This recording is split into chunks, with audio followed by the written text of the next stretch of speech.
Assalamualaikum warahmatullahi wabarakatuh. Bismillahirrahmanirrahim. Nahmaduka ya ghafuru ya syakuru. Mashalli wa sallim barik ala sayyidina maulana Muhammadin wa ala alihi wa sahbihi asma'in. Nama ba'du. Kula niki cerita ibadah sing ringan-ringan mawon. Tapi dadekne mlebu swarga. Amin. Terus kula badhe cerita siji mazhab Hasan Syadzili. Terus Hasan Syadzili niku thariqah sing dianut Gus Wafi. Kula nggih beberapa kali dapat ijazah saking Mbah Mun, saking bapak kula. Di antaranipun nggih pesen teng Gus Wafi, sebagian lewat kula ziarah teng Baruzak sih. Baruzak Termas. Abdul Hasan Asyadzili niku nate pas teng dalem ditamoni pemuda. Pemuda niku ngrutu. Di kampung kami banyak maksiat, di kampung kami banyak kesalahan. Niku sepundi? Jawab Abdul Hasan Asyadzili niku ringan. Sing jelas mboten sragen. Contohnya mboten sragen. Sakjane nggih persis, tapi zaman niku dereng ngeten sragen. Kok tenggen kula kathah maksiat ngeten-ngeten. Jawab Abdul Hasan Asyadzili enteng mawon. Man ahabba alla yu'sawaha fi ardi alla yu'sawahu fi ardi faqad ahabba alla tadhara maghfiratu wa alla tadhara syafaatuhu sallallahu alaihi wasallam. Dadi wong bayangno donya ora ana salah iku padha karo ora kepengin roh ghafure Allah Subhanahu wa taala. Mulane mazhab Syadzili paling bandel, ngurusi wong bandel paling bandel nggih mazhab Syadzili. Ngger kiai Syadzili iku ora umate macam-macam. Mulane teng Indonesia niku penak, sing keturunan putih seneng nabi, sing ireng nggih seneng nabi, sing ora keturunan nggih seneng nabi. Mulane setan ku bingung. Nyongkone sing seneng nabi keturunan putih tok, sing seneng keturunan ireng ya seneng nabi, sing ora keturunan ya seneng nabi, sing lakenan ya seneng nabi. Jadi kelompok itu kathah sangat. Ini penting kalau aturaken mergi madhab Syadzili niku pancen dados pembanding madhab Sayyid Abdul Al-Haddad. Madhab Abdul Hasan Asyadzili niku sing paling masyhur diriwayataken dening Shahibul Hikam. Mergi Ibnu Athaillah As-Sakandari muridé Abdul Abbas Al-Mursi, Abdul Abbas Al-Mursi muridé Abdul Hasan sinten Asyadzili. Niku madhab ingkang bener-bener jadi pembanding. Mergi teng bab husnudzon niku beliau itu pakar. Orang itu bisa yarjuwa hawal yaumil akhir. Orang itu bener-bener dibikin nyaman mbek Allah mbek Rasul. Misalnya ngeten, sampean sowan Allah iku kudu arep-arep disangoni. Kena arep disangoni berarti nganggep Allah iku medhit. Mulane tomak niku penting. Tapi mbek pangeran aja mbek wong, tapi mbek pangeran mbek. Dados limangka yarjuwa hawal yaumil akhir. Riyen niku zaman kula alit. Niku anggere ana santri lunga iku sangu sak umbalan. Mergo yakin kiai iku nyangoni. Lho diyakini nyangoni iku keren, berarti diyakini lomo. Lha kok yakin mlebu neraka, berarti nganggep Allah gak Rahman Rahim. Mulane yakin mlebu napa? Swarga. Mok modal urun maulid sak dina ora urun malah entuk. Terus niki rontok-rontok salah tapi muga-muga itu sepura pangeran. Nggih wau. Nak sampean bener niku sifat ghafuri Allah nganggur, nggih. Kerhane efektif ana sing salah. Mulane wonten cerita wonten tiyang teng multazam donga ya Allah kula paringi mboten nate salah. Niku jawabe pangeran fa'ina adhu ghufra. Wong ora tau salah sifat ghafur iku nganggur. Niki cerita sing sampean aja niru kula. Niki cerita ilmu. Niku mazhab Abdul Hasan apa? Asyadzili. Benten madhab Sayyid Abdul Al-Haddad itu jalure khauf. Jadi dosa gede apa cilik? Ora ana gede ora ana cilik. Kowe aja delok sing mbok dosani, aja delok dosane tapi delok sing mbok dosani iku sapa. Misale Gus Wafi ngutus santri teng mriki, "Cung, tukokno rokok." Rokok itu barang makruh misal. Mestinya kan santri oleh bantah, niki kiai ku piye to barang makruh kok kon nuku. Tapi masalahnya arah dituruti ya gelo tenan. Jadi aja delok kongkonane iku penting ra penting, tapi mukhalafah iku sababul fir. Misalnya kados kula niki teng mriki kan wonten botol minuman. Cung pindah rene itu kan barang sepele. Terus sampean takok urgensinya apa ya harus dipindah. Iku santri mangkelno to. Ya dipindah wae pokoke penting nu. Menurut itu cara pandang Sayyid Abdul Al-Haddad. Ki aja geman bantah pangeran senajan to perintahe sepele. Piye-piye mukhalafah ngono iku jenenge Nah cara Abdul Hasan Asyadzili nggih boten barang gede mbek cilik kudu ana bedane. Wong ana kabair ana saghair. Masa WA janda beda mbek goncekno ya kudu beda. Wong WA tok kok padha mbek napa? goncekno iku kudu beda, kudu ana sawair, kudu ana napa? Kabair. Tapi cara Sayyid Abdul Haddad mboten delok sing mbok maksiati iku sapa. Sehingga khazanah kita niki penuh dengan ilmu. Mulane terus wonten bab ijtihad. Ijtihad niku ruangannya luas sekali. Ya kula bolak-balik nyontokno. Kula sakniki kan jare wong akeh kiai gedhe. Jare wong akeh kula niku kiai gedhe. Nek diundang manakipan tangga yo bingung. Ora teko sawane kiai gedhe sombong, diundang wong cilik ora teko. Teko iku mahjubno kiai sing ora tau pahayu. Kuwi bingung. Nyatane kula ora teko nggih do matur nuwun Gus. Athok kula mboten lakon. Nah kula teko kan mesti ordere teng kula mboten. Cara sing tok pitik gedhe nggih kula, salam templek gedhe nggih kula. Berhubung kula ora teko ngresgeni tiyang kathah. Saiki misal wonten takok, kiai gedhe diundang musala cilik kesunatan teko apa makruh teko? Cara ijtihad, cara sampean makruh teko napa kesunat? Kula misale diundang ning Sragen ning musala Penceng. Kula niku sunat teko napa haram teko? Haram ya bener lagi haram ya. Setuju haram. Mergo mahjubno ya haram setuju itu ijtihad. Ijtihad itu ranahnya itu karena nggak bisa ditebak. Ijtihad itu nggak bisa ditebak. Kalau gak ada cerita kata tentang ijtihad niki betapa umat Rasulullah umat sing bejo pilihan-pilihan ijtihadnya dibenarkan. Masyhur tentang cerita Bani Quraidah. Nabi ngendikan engkau kue jogeman sholat asar kecuali sampai neng kampung Bani Quraidah. Ternyata kurang 2 kilo atau 3 kilo matahari itu mau terbenam. Sebagian sahabat sholat sebelum sampai Bani Quraidah karena takut sampai Bani Quraidah sudah kodok napa asar. Sebagian tetap sholat di Bani Quraidah meskipun sudah kodok asar. Ketika lapor Nabi semuanya dibenarkan. Semenjak itu ada pintu sing darani pintu napa ijtihad. Mengenai kalau bolak-balik cerita, wonten kiai nak tangkok, cung kowe ngaji mek sapa? Ngaji kalian tiang niki. Kiaimu tahu nangis mboten? Lereni ngaji mek kiai ra iso nangis, berarti atine atos. Nak Abdul Hasan Asadi takok, cung kowe ngaji mek kiai sapa? Kiai fulan. Tahu guyu mboten nate, lereni kiai ra iso syukur mbok jeni. Kiai ra iso syukur kok mbok jeni. Karena itu masalah ijtihad. Nggih masalah napa? Ijtihad.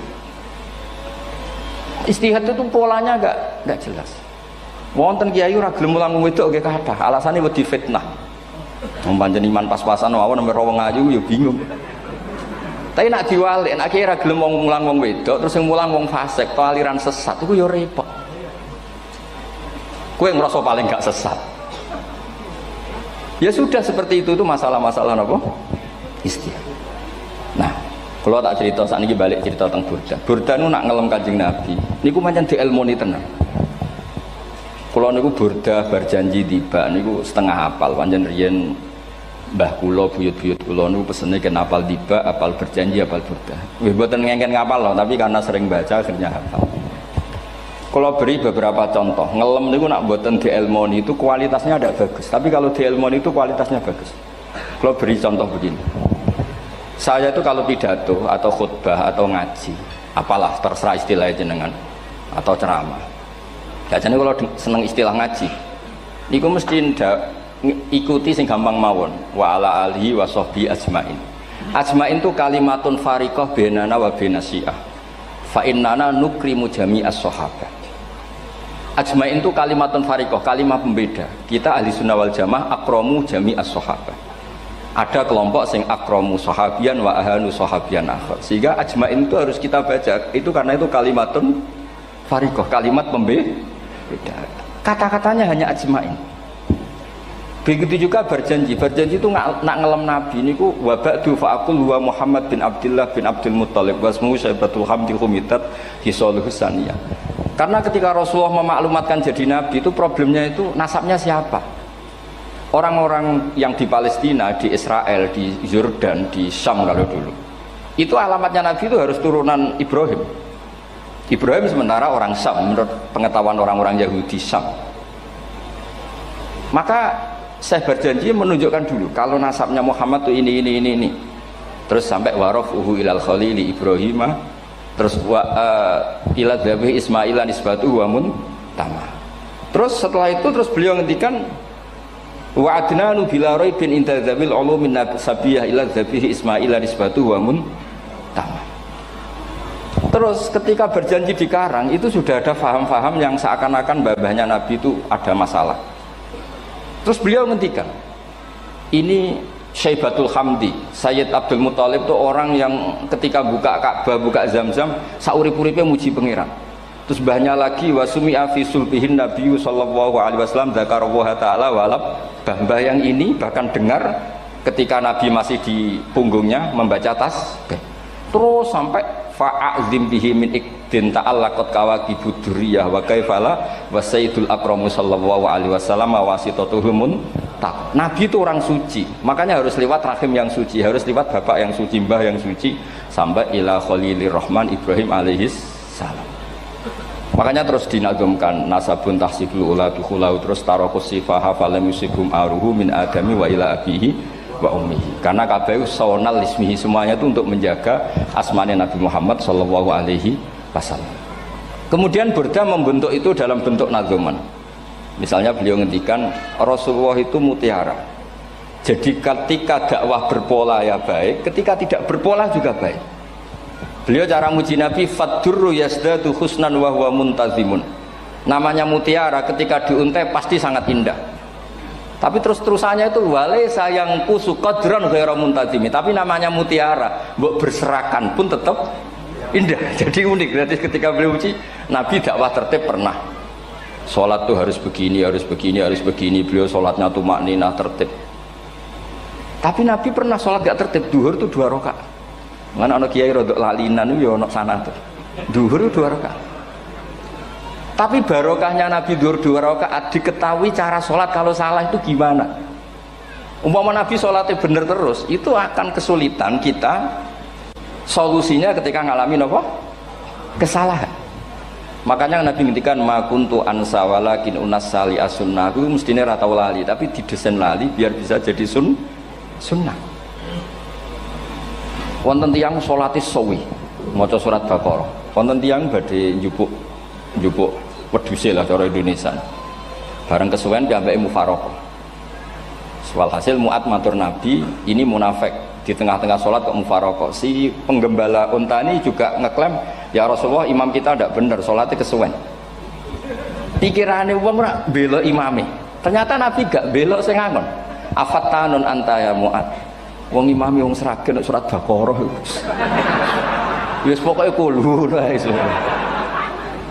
Jadi Islam itu segampang itu, semudah itu. Sehingga wonten tiyang niku isane maca kulhu, rakaat ula nggih kulhu, saniyah nggih kulhu, pokoke kulhu. Sampai sok makmume ku mangkel. Waduh, si imam iki gak keren, mosok main apa? Kulhu. Dilaporno, ya Rasulullah ini imam yang kau tugaskan di kampung kami niku amen maca kulhu, Mam. Ditimbali mbek Nabi, kenapa kamu baca kulhu terus? Li annaha sifatullah, karena itu sifatnya Allah. Maka saya senang mengulang-ulang sifatnya. Terus kata Nabi, saya barusan dikasih wahyu Allah bahwa Allah mencintai kamu karena kamu mencintai surat Qulhu. Nah ini ijazah yang seragam ini niku apa? Nanti maca timbang maca idza samsu kuwirat bulet ning tengah. Jajal ampun tak tes sakniki. Kiai paling pinter teng seragam kan maca idza samsu kuwirat di depan umum. Mungkin nak dhewean roh tapi nang ngarepe Habib Doa ngarepe Gus Wafi meriang nak muntir. Wah, ngoten niku kula ndek kanca niku imame level desa, bareng imami teng kecamatan salat Id. Mersiapno surat Tabarakalladzi biyadil mulk. Suwengi diapalo lanyah sampai ambeke hafid. Niku nyatane nggih malah klirune fatal, malah lali ra maca Fatihah. Saking semangate ben ketok imam keren maca surat napa? Tabar. Jadi yo ribet. Terus kula suwun seneng Nabi niku kados senenge para ulama. Niku nak nyipati Nabi niku gampang. Kula niki beto kitab Saraipun Burdah kalian Saraipun Barjanji. Niku kalau ngelem Nabi niku sederhana sebenarnya. Tapi itu yang mengena. Bisa ulang lagi niku sing mengena. Misalnya dawe Imam sing aran Risalah Qusyariyah. Tegene Bukhari ini cerita Bukhari. Nanti semua Nabi ketika di akhirat tuh nafsi. Jadi roh prahara kiamat itu pun gak dinyali mau muni nafsi. Nabi ini cek kober ngendikan ummati umat. Ketika semua nabi ku pelo wis ra iso muji pangeran, Nabi Muhammad di depan Allah tesih saged muji. Fa ahmaduhu bimahamida allamani ha rabbi. Ketika nabi lain sudah tidak punya nyali bilang alhamdulillah, Rasulullah masih punya nyali bilang alhamdulillah. Sehingga fa Muhammadun ahmadu min ghairi. Hampir semua ulama ngendikan ahmadu yang Muhammad itu af'al tafdil. Fa Muhammadun ahmadu min ghairi. Ketika nabi lain sudah tidak bisa atau tidak punya nyali memuji Allah, Nabi Muhammad masih berani memuji Allah ketika mahsyar. Karena logikanya begini, kira-kira pikirannya nabi-nabi ini wis kiamat, berarti amal wis ditutup lah, buku wis tutup. Tapi tak pikirannya Nabi Muhammad boten ngoten. Allah itu tidak diganggu oleh apapun, tidak kena atau tunduk sama konstitusi apapun. Sampean ra iso ketemu Allah, Allah nih pun akhirat, jenengan pun boleh macam-macam nih, pun tutup buku boten saged. Rahmatnya Allah tidak bisa dibatasi oleh akhirat. Saya ulang lagi, rahmatnya Allah tidak bisa dibatasi oleh akhirat. Makanya Nabi tetap berani mengajukan syafaat meskipun sudah finish, sudah akhirat sudah finish. Sehingga Nabi muji-muji Allah, akhirnya Allah ngendikan ya Muhammad irfa' ra'sak wasal tu'tah wasfa'tu syafa'. Sudah Muhammad, kamu minta apa tak kasih. Saatnya beliau minta hak napa? Syafaat, disebut maqamam mahmud. Dan ini kula waos kitab kersane orisinil niki betapa sayangi Rasulullah sallallahu alaihi wasallam teng kita. Ketika nabi lain tidak punya nyali kecuali mikir dirinya sendiri, jadi aku punya ngendikan nafsi-nafsi, Nabi Muhammad masih gak ada nyali ngendikan apa ummati ummati. Itu bukti bahwa nabi itu nggak pernah nggak mikir umatnya. Wala sawfa yu'tika rabbuka apa? Fatartu. Ini nabi cek jawab, fa la ardo wa wahidun ummati finnar. Kalau engkau memberi saya sampai saya puas, maka saya tidak puas dan satu dari umatku masih menjadi ahli neraka. Ini kalau waos nak sampean orang nangis kebablas. Ini cerita betapa Rasulullah Shallallahu Alaihi Wasallam. Niki jarang tiang maos niki kalau waos kersane tambah mahabbat dengan Rasulullah Shallallahu Alaihi Wasallam. Dados niki kalau cerita ketika Rasulullah ketemu pangeran teng Sidratil Muntaha, niku diredaksekno burdah, nggih diredaksekno burdah, fakhusta kulla fakharin ghaira mustarakin. Engkau mendapat kehormatan yang tidak tersaingi. Fakhusta kulla fakharin ghaira mustarakin. Jadi engkau mendapat kehormatan yang tidak akan tersaingi. Wajusta kulla maqamin ghaira mustahami. Atau wakhusta kulla maqamin ghaira mustahami. Dan engkau mendapat satu derajat yang enggak mungkin tersaingi. Mustaham itu enggak tersaingi lah. Walhasil ternyata derajat itu apa? Gini ku ketika Rasulullah ketemu Allah Ta'ala teng Sidratil Muntaha, niku Sayyidah Aisyah radhiyallahu anha tangklet, ya Rasulullah, mal ladzi auha ilaika rabbuk idz qala fa auha ila abdihi ma auha. Qala ya Aisyah aturidina anta alami ma la ya'lamuhu Jibril wala Mikail wala nabiyyun mursalun wala malakun muqarrabun. Nggih, Aisyah, bagaimana mungkin kamu tanya sesuatu yang bahkan Jibril itu tidak tahu, Mikail itu tidak tahu, dan semua malaikat yang dekat maupun nabi yang jadi rasul semuanya tidak tahu hubungan saya, kedekatan saya dengan Allah membicarakan apa. Niku sing dimaksud burdah kaima tafuza biwaslin ayya mustatarin, wonten sing maca ayyi mustatarin anil uyuni wasirrin ayya muktatamin. Jadi nabi ketika ketemu Allah di Sidratil Muntaha itu ada misteri yang hanya nabi yang tahu. Nabi niki ibu-ibu harus bangga, Sayyidah Aisyah jenenge bojo wani tanglet. Ambek nabi itu sing ngeles. Itu rahasia yang Jibril saja tidak tahu, Mikail saja tidak tahu, masa kamu tanya? Niki khase wong putri ini. Ya Aisyah, as'aluka bi Abi Bakrin ila ma'alam tani. Gimana cara Jawa tak kadak nomor tuamu nak gak gelem cerita. Terus kunane kuno niku nggih wong wedok niku saged ngancam niku. Dadi kamane wis ngancam. Aku lapor bapakku, aku digo mulai sampean rati bojo kabare. Ya rada ribet jenengan ngadepi wong wedok niku rada ribet. Terus faqala, akhirnya Nabi cerita, tapi ya tentu tidak semuanya diceritakan.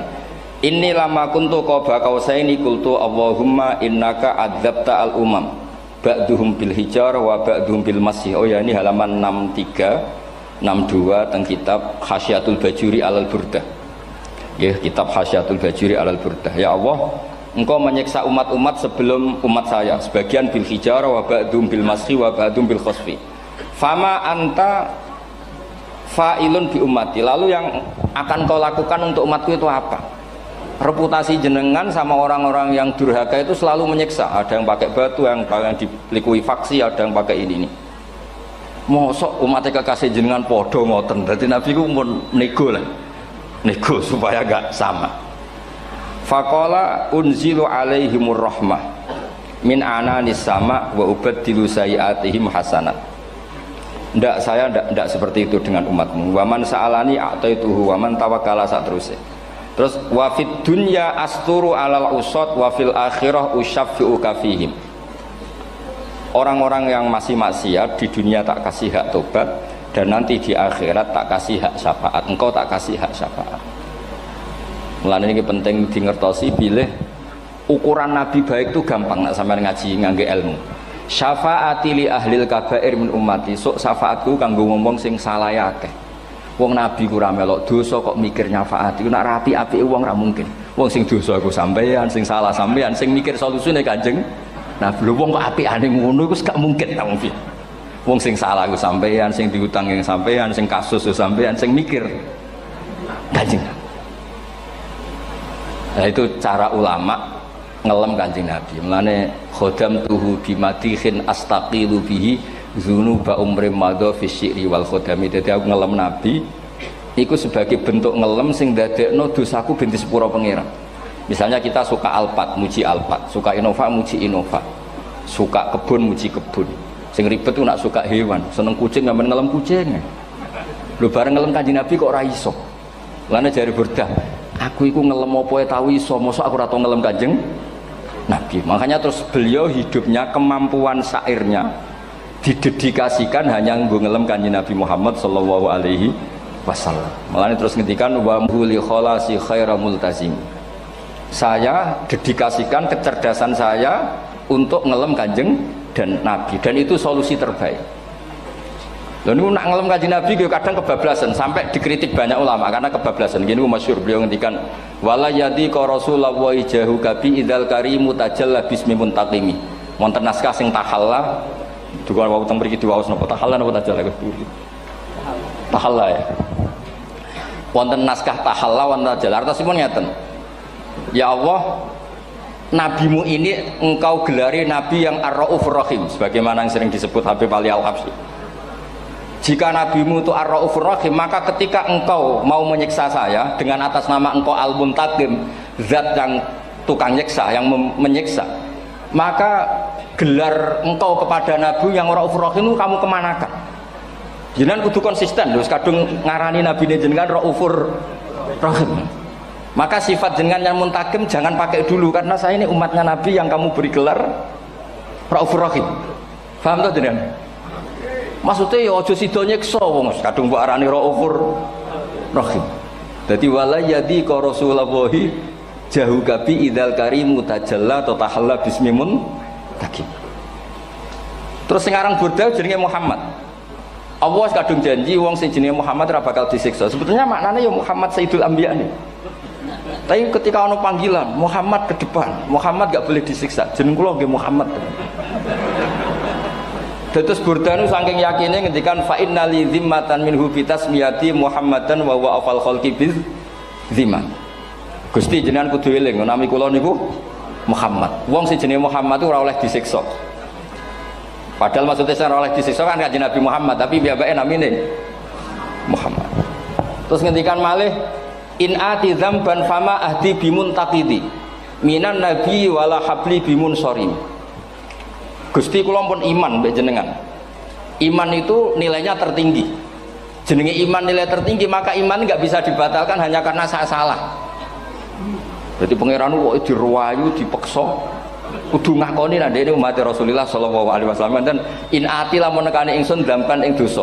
Fama ahdi bimuntaqidin, maka perjanjian saya dengan engkau tidak boleh dibatalkan. Itu termasuk hebatnya umat Rasulullah sallallahu alaihi wasallam, apapun salahnya niku tetap diakoni umat Rasulullah sallallahu alaihi wasallam. Mergo termasuk kelebihan Nabi nu gak ada hak napa? Syafaat. Nggih eling-eling termasuk kelebihan Nabi uga ada hak napa syafaat. Meskipun kita tetap khawatir jenenge dosa nggih istighfar, tapi aja dadi putus asa mergo napa in anti dzamban fama ahdi bimuntaqidi minan nabiyyi wala habli bimun sharim. Terus niku cerita-cerita madhe ulama teng Rasulullah sallallahu alaihi wasallam. Mereka milih kata-kata sing wong apik eling terus. Nggih eling terus. Wau kados wau fadurru yasdatu husnan wa wa muntazimu walaysa yang kusu qadron hiramun. Jadi dulu tuh pernah ada faham-faham sing cara zahiri hadis iku abai nabi itu seperti ini cara zahiri hadis. Tapi ahli sunnah wal jamaah terus di pendapat bapak nabi iku min ahlil jannah. Mergo apa? Wa kaifala wa sayyidul akramu sallallahu alaihi wasallam wasitatul muntaqah. Nabi itu orang suci, pasti lewat rahim-rahim yang suci. Minal aslabi thahira ilal arhamiz zakiyatil fakhira. Itu logika yang dibangun. Sehingga terus mantep baru kayak wau mau sedibak mau berjanji kiyakan wong Islam an-nabi min abihi wa ila jaddi sampai Adam niku kabeh tarokus sifaha falam yusibhum aruhu min adami wa ila abihi wa ummi. Begitu juga masalah iman. Soal misalnya ada pertanyaan ilmiah, lalu Ibrahim gimana? Karena nanya Azar itu kafir. Zaman ada Nur Rasulullah sallallahu alaihi wasallam, Azar belum kafir. Setelah intikal ke Ibrahim baru Azar kafir. Atau ada yang menjawab istilah abun di situ itu majaz. Sebetulnya Azar bukan bapak kandung tapi apa? Paman. Selalu ada jawaban ilmiah dari ulama-ulama ahli sunnah wal jamaah. Tapi kalau pesen teng jenengan sementing niku mau dibak berjanji napa burdan ada 1-2 bait yang jenengan tahu maknanya. Sehingga nanti kualitas mahabbah kita, kualitas kecintaan kita pada Rasulullah sallallahu alaihi wasallam niku tambah. Misalnya ngeten, kula kan nekuni tafsir ya. Ada ayat rubama yawaddul ladzina kafaru law kanu muslimin. Niku hampir semua mufassir konsensus sepakat jeng ben nek wong Islam mlebu neraka. Niku sampean kudu donga, nek mlebu neraka muga-muga jejer wong kafir sing kecangkeman. Niku dinyek. Jarene iman nekani mau oleh jutene neraka padha wae aku. Apa meneh misale sampean hafal Quran jejer wong sing hafal jare kapit kok ora mlebu napa neraka. Kudu ana sing ngenyek. Mergo Allah nu tersinggung sakwise ana wong sing napa ngenyek. Akhirnya Allah tersinggung. Niku sing diceritakno tiba. Wa izzati wa jalali la ja'altu man akhlasa li bisyahadati kaman kadzdzaba bi. Adkhiluhumul jannata bi rahmati. Ora iso wong dekne tauhid apapun salahe wong dekne ndek tauhid, ora ngarah dadi ahli neraka selawase kaya wong kafir. La ja'altu ora bakal gawe sapa ingsun man akhlasa li bisyahadah, orang yang tauhidnya benar kamang kadzdzaba bi, sebagaimana orang yang tidak bertauhid sama saya. Adkhiluhumul jannata bi rahmat. Padahal Allah dilapuri malaikat, malaikatnya kira diprovokatif. Malaikatnya lapure wajadnahum asrafu ala anfusihim wa wajadna amalahum minadz-dzunubi ka'amsalil jibal. Jare pangeran wis timbang seputi Gusti, wanane salah tok. Reputasine salah tok. Ghairu annahum yasyaduna alla ilaha illallah wa anna muhammadar. Niku jawabe pangeran wa izzati wa jalali la ja'altu man akhlasoli kaman kadzdzaba bi adkhiluhumul jannata bi rahmati. Nah, lafat-lafat seperti ini kita akan punya harapan ketika ndelok umat sing carane iman tesih blepotan, carane salat cek blepotan, carane zakat cek blepotan. Kita selalu punya harapan barokahnya iman, barokahnya mahabbah ning Rasulullah sallallahu alaihi wasallam, mereka tambah hari tambah baik. Jangan beragama yang tidak punya harapan, karena agama ini bagi yang punya harapan. Dimangka yarjuwa wal yaumal akhir, bukan yang tidak punya harapan.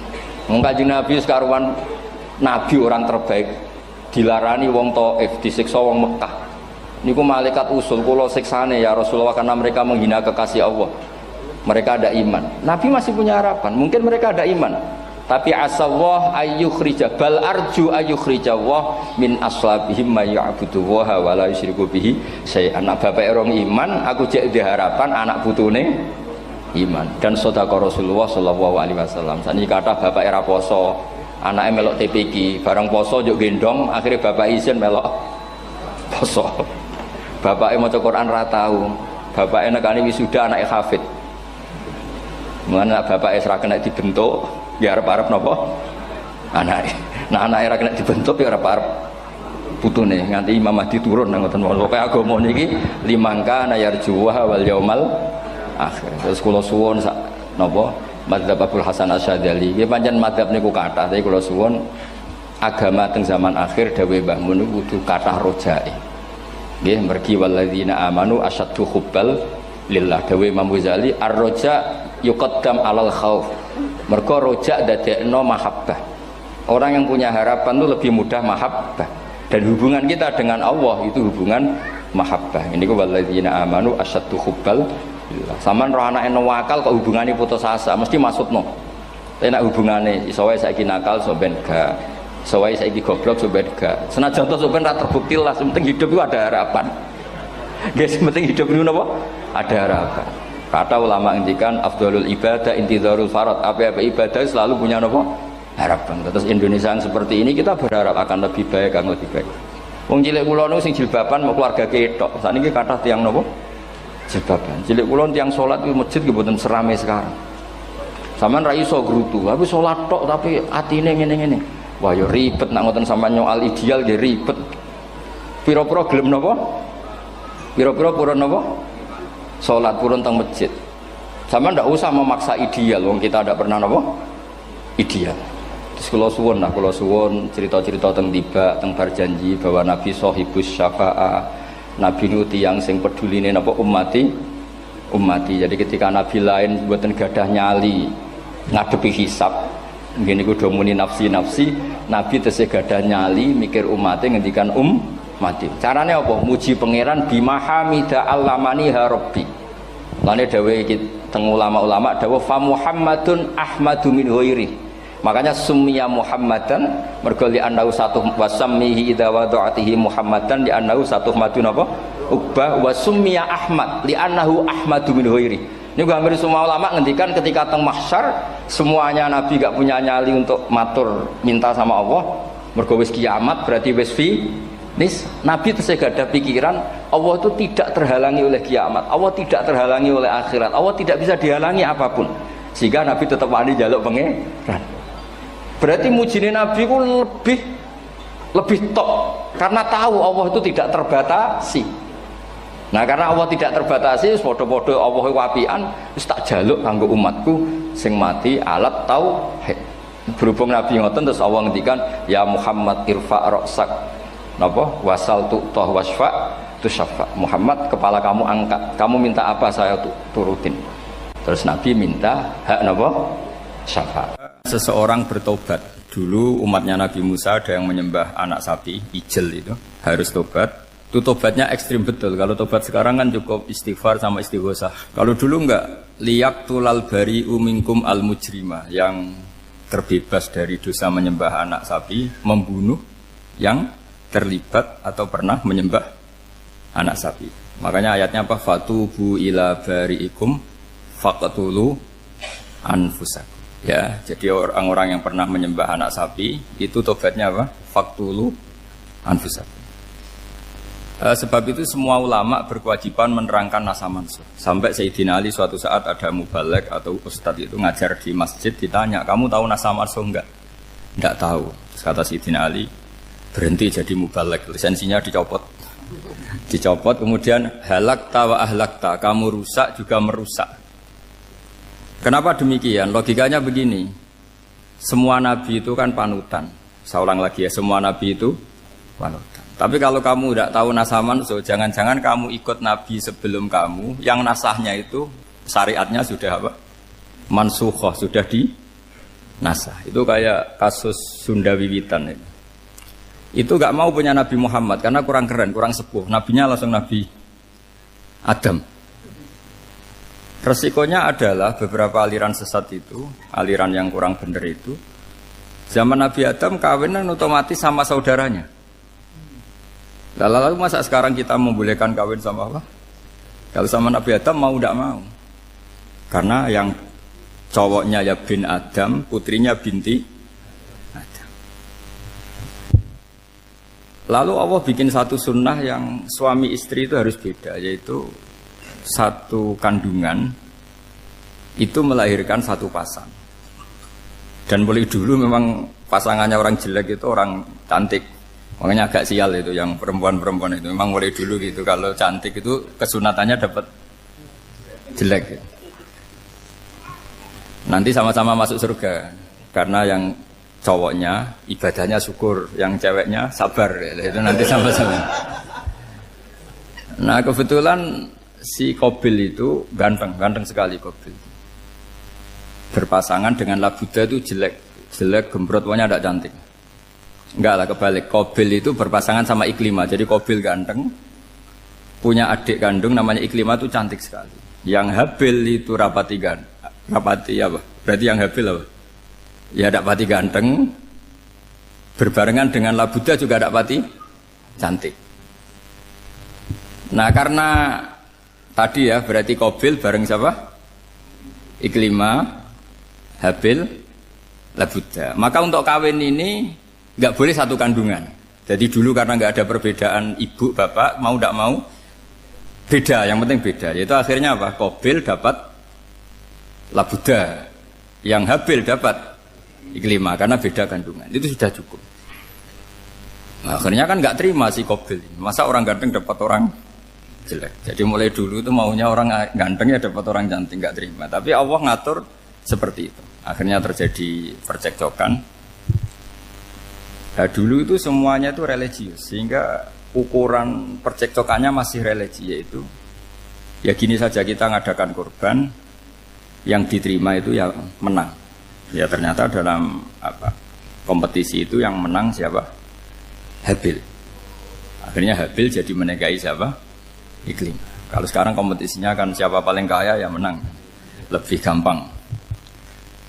Nah kemudian bayangkan misalnya, ya saya ini menerangkan asa mansuh. Kita semua sering ngomong, sering berkoar-koar, sering menyarankan atau mewajibkan para nabi itu panutan dalam semua perilakunya. Ternyata ada beberapa perilaku yang sudah dinasakh atau dihapus ketentuannya oleh syariatnya Rasulullah Shallallahu Alaihi Wasallam. Maka mengenali asa mansuh itu keharusan dalam ulumul Quran. Ya, makanya Allah mengatakan apa? Manansakh min ayatin aw nunsiha pasti na'ti bi khairim minha aw misli. Jadi saya nerangkan nasah masuk itu dua sesi. Satu sesi antar nabi, dua di internal syariatnya apa? Nah, sekali saja hari ini tok, sudah setelah itu anggap pinter sudah. Kalau sudah jangan tanya lagi. Nah, ada beberapa lagi syariat yang masalah metode. Dulu Nabi Nuh itu dibolehkan oleh Allah saking mangkelnya sama orang kafir. Saya ulang lagi, orang kafir itu kan biadab sekali, nempat buminya Allah, makan rezekinya Allah, kemudian mengkafirkan Allah. Pikirannya Nabi Nuh, orang biadab gini nggak layak hidup, itu pikirannya Nabi Nuh. Kalau dia pakai militer, tidak punya militer, ya pakai langit akhirnya. Pakai kekuatan langit, beliau berdoa, Rabbi la tazar alal ardi minal kafirina dayyar. Innaka intazarhum yudillu ibadaka wala yalidu illa fajirong kafar. Ya Allah, mereka ini orang-orang kafir, padahal pakai bumi engkau, pakai rezeki engkau, matikan semua saja. Jangan sisakan satupun. Karena kalau masih sisa, nanti anak turunnya ya gitu. Gennya gendo ya pasti melahirkan gendo. Gen, wala yalidu illa fajirong kafar. Kalau kamu sisakan pasti melahirkan generasi gendo lagi, kafir lagi. Dituruti sama Allah. Kecuali orang 80 yang ikut Nabi Nuh. Nah orang 80 yang ikut Nabi Nuh ini selamat karena iman. Maka generasi yang sekarang ini termasuk saya semua ini, semuanya turunan orang iman. Maka kita ini punya dua status. Satu, Allah kadang manggil kita ya Bani Adam, karena faktanya kita turunan Nabi apa? Adam. Panggilan kedua adalah Zurriyataman Hamalna Ma'nu. Orang-orang sekarang itu pasti turunan orang yang ikut perahunya Nabi Nuh. Jadi nasab kita ini sudah steril. Sudah tidak ada nasab lewat kafir, karena yang kafir sudah habis. Semua orang sekarang itu turunan Nabi Nuh, yaitu disebut apa? Zurriyataman Hamalna Ma'nu. Itu sekitar orang 80. Nah, oleh Allah Subhanahu wa taala syariat seperti ini pernah dituruti, yaitu akhirnya mereka mati semua kecuali orang 80 yang mukmin. Tapi uniknya Allah apa? Era Rasulullah Shallallahu Alaihi Wasallam, Nabi kita Nabi Muhammad itu diutus rahmatan lil alamin. Ketika Nabi didustakan, diusir, disakiti, malaikat gunung, beberapa malaikat sing ahli adab spesial eksekutor lah kira-kira gitu. Muhammad Kamu bilang saja ke saya, kalau kamu ingin orang-orang Mekah Abu Jahal CS, saya hancurkan. Tapi apa kata Nabi? Saya berharap kalau mereka belum iman, anak cucunya iman. Karena bagaimanapun sperma ya atau calon bayi atau calon keturunan itu kan ada fi aslabir rijal atau fi zuhurir rijal. Jadi kalau dalam ilmu agama itu gen manusia itu disimpan di zuhurir rijal di punggung lelaki. Nanti dipindah ke arhamin nisa. Logikanya gini.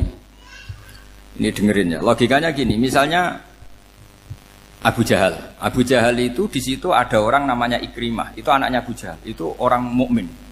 Akhirnya ya jadi orang alim. Abu Lahab itu di rahimnya di punggungnya ada perempuan namanya Darroh. Akhirnya juga orang mukminah.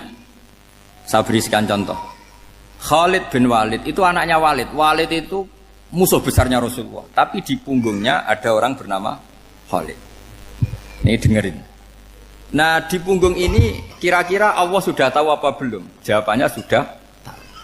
Artinya kalau ini mati atau kamu bunuh, kamu sebenarnya nggak bunuh orang kafir saja, bunuh calon orang mukmin yang sekarang masih bersemayam di punggungnya orang-orang kafir. Jadi bisa saja orang yang sedang kafir itu ada sekian calon generasi yang suatu saat mukmin.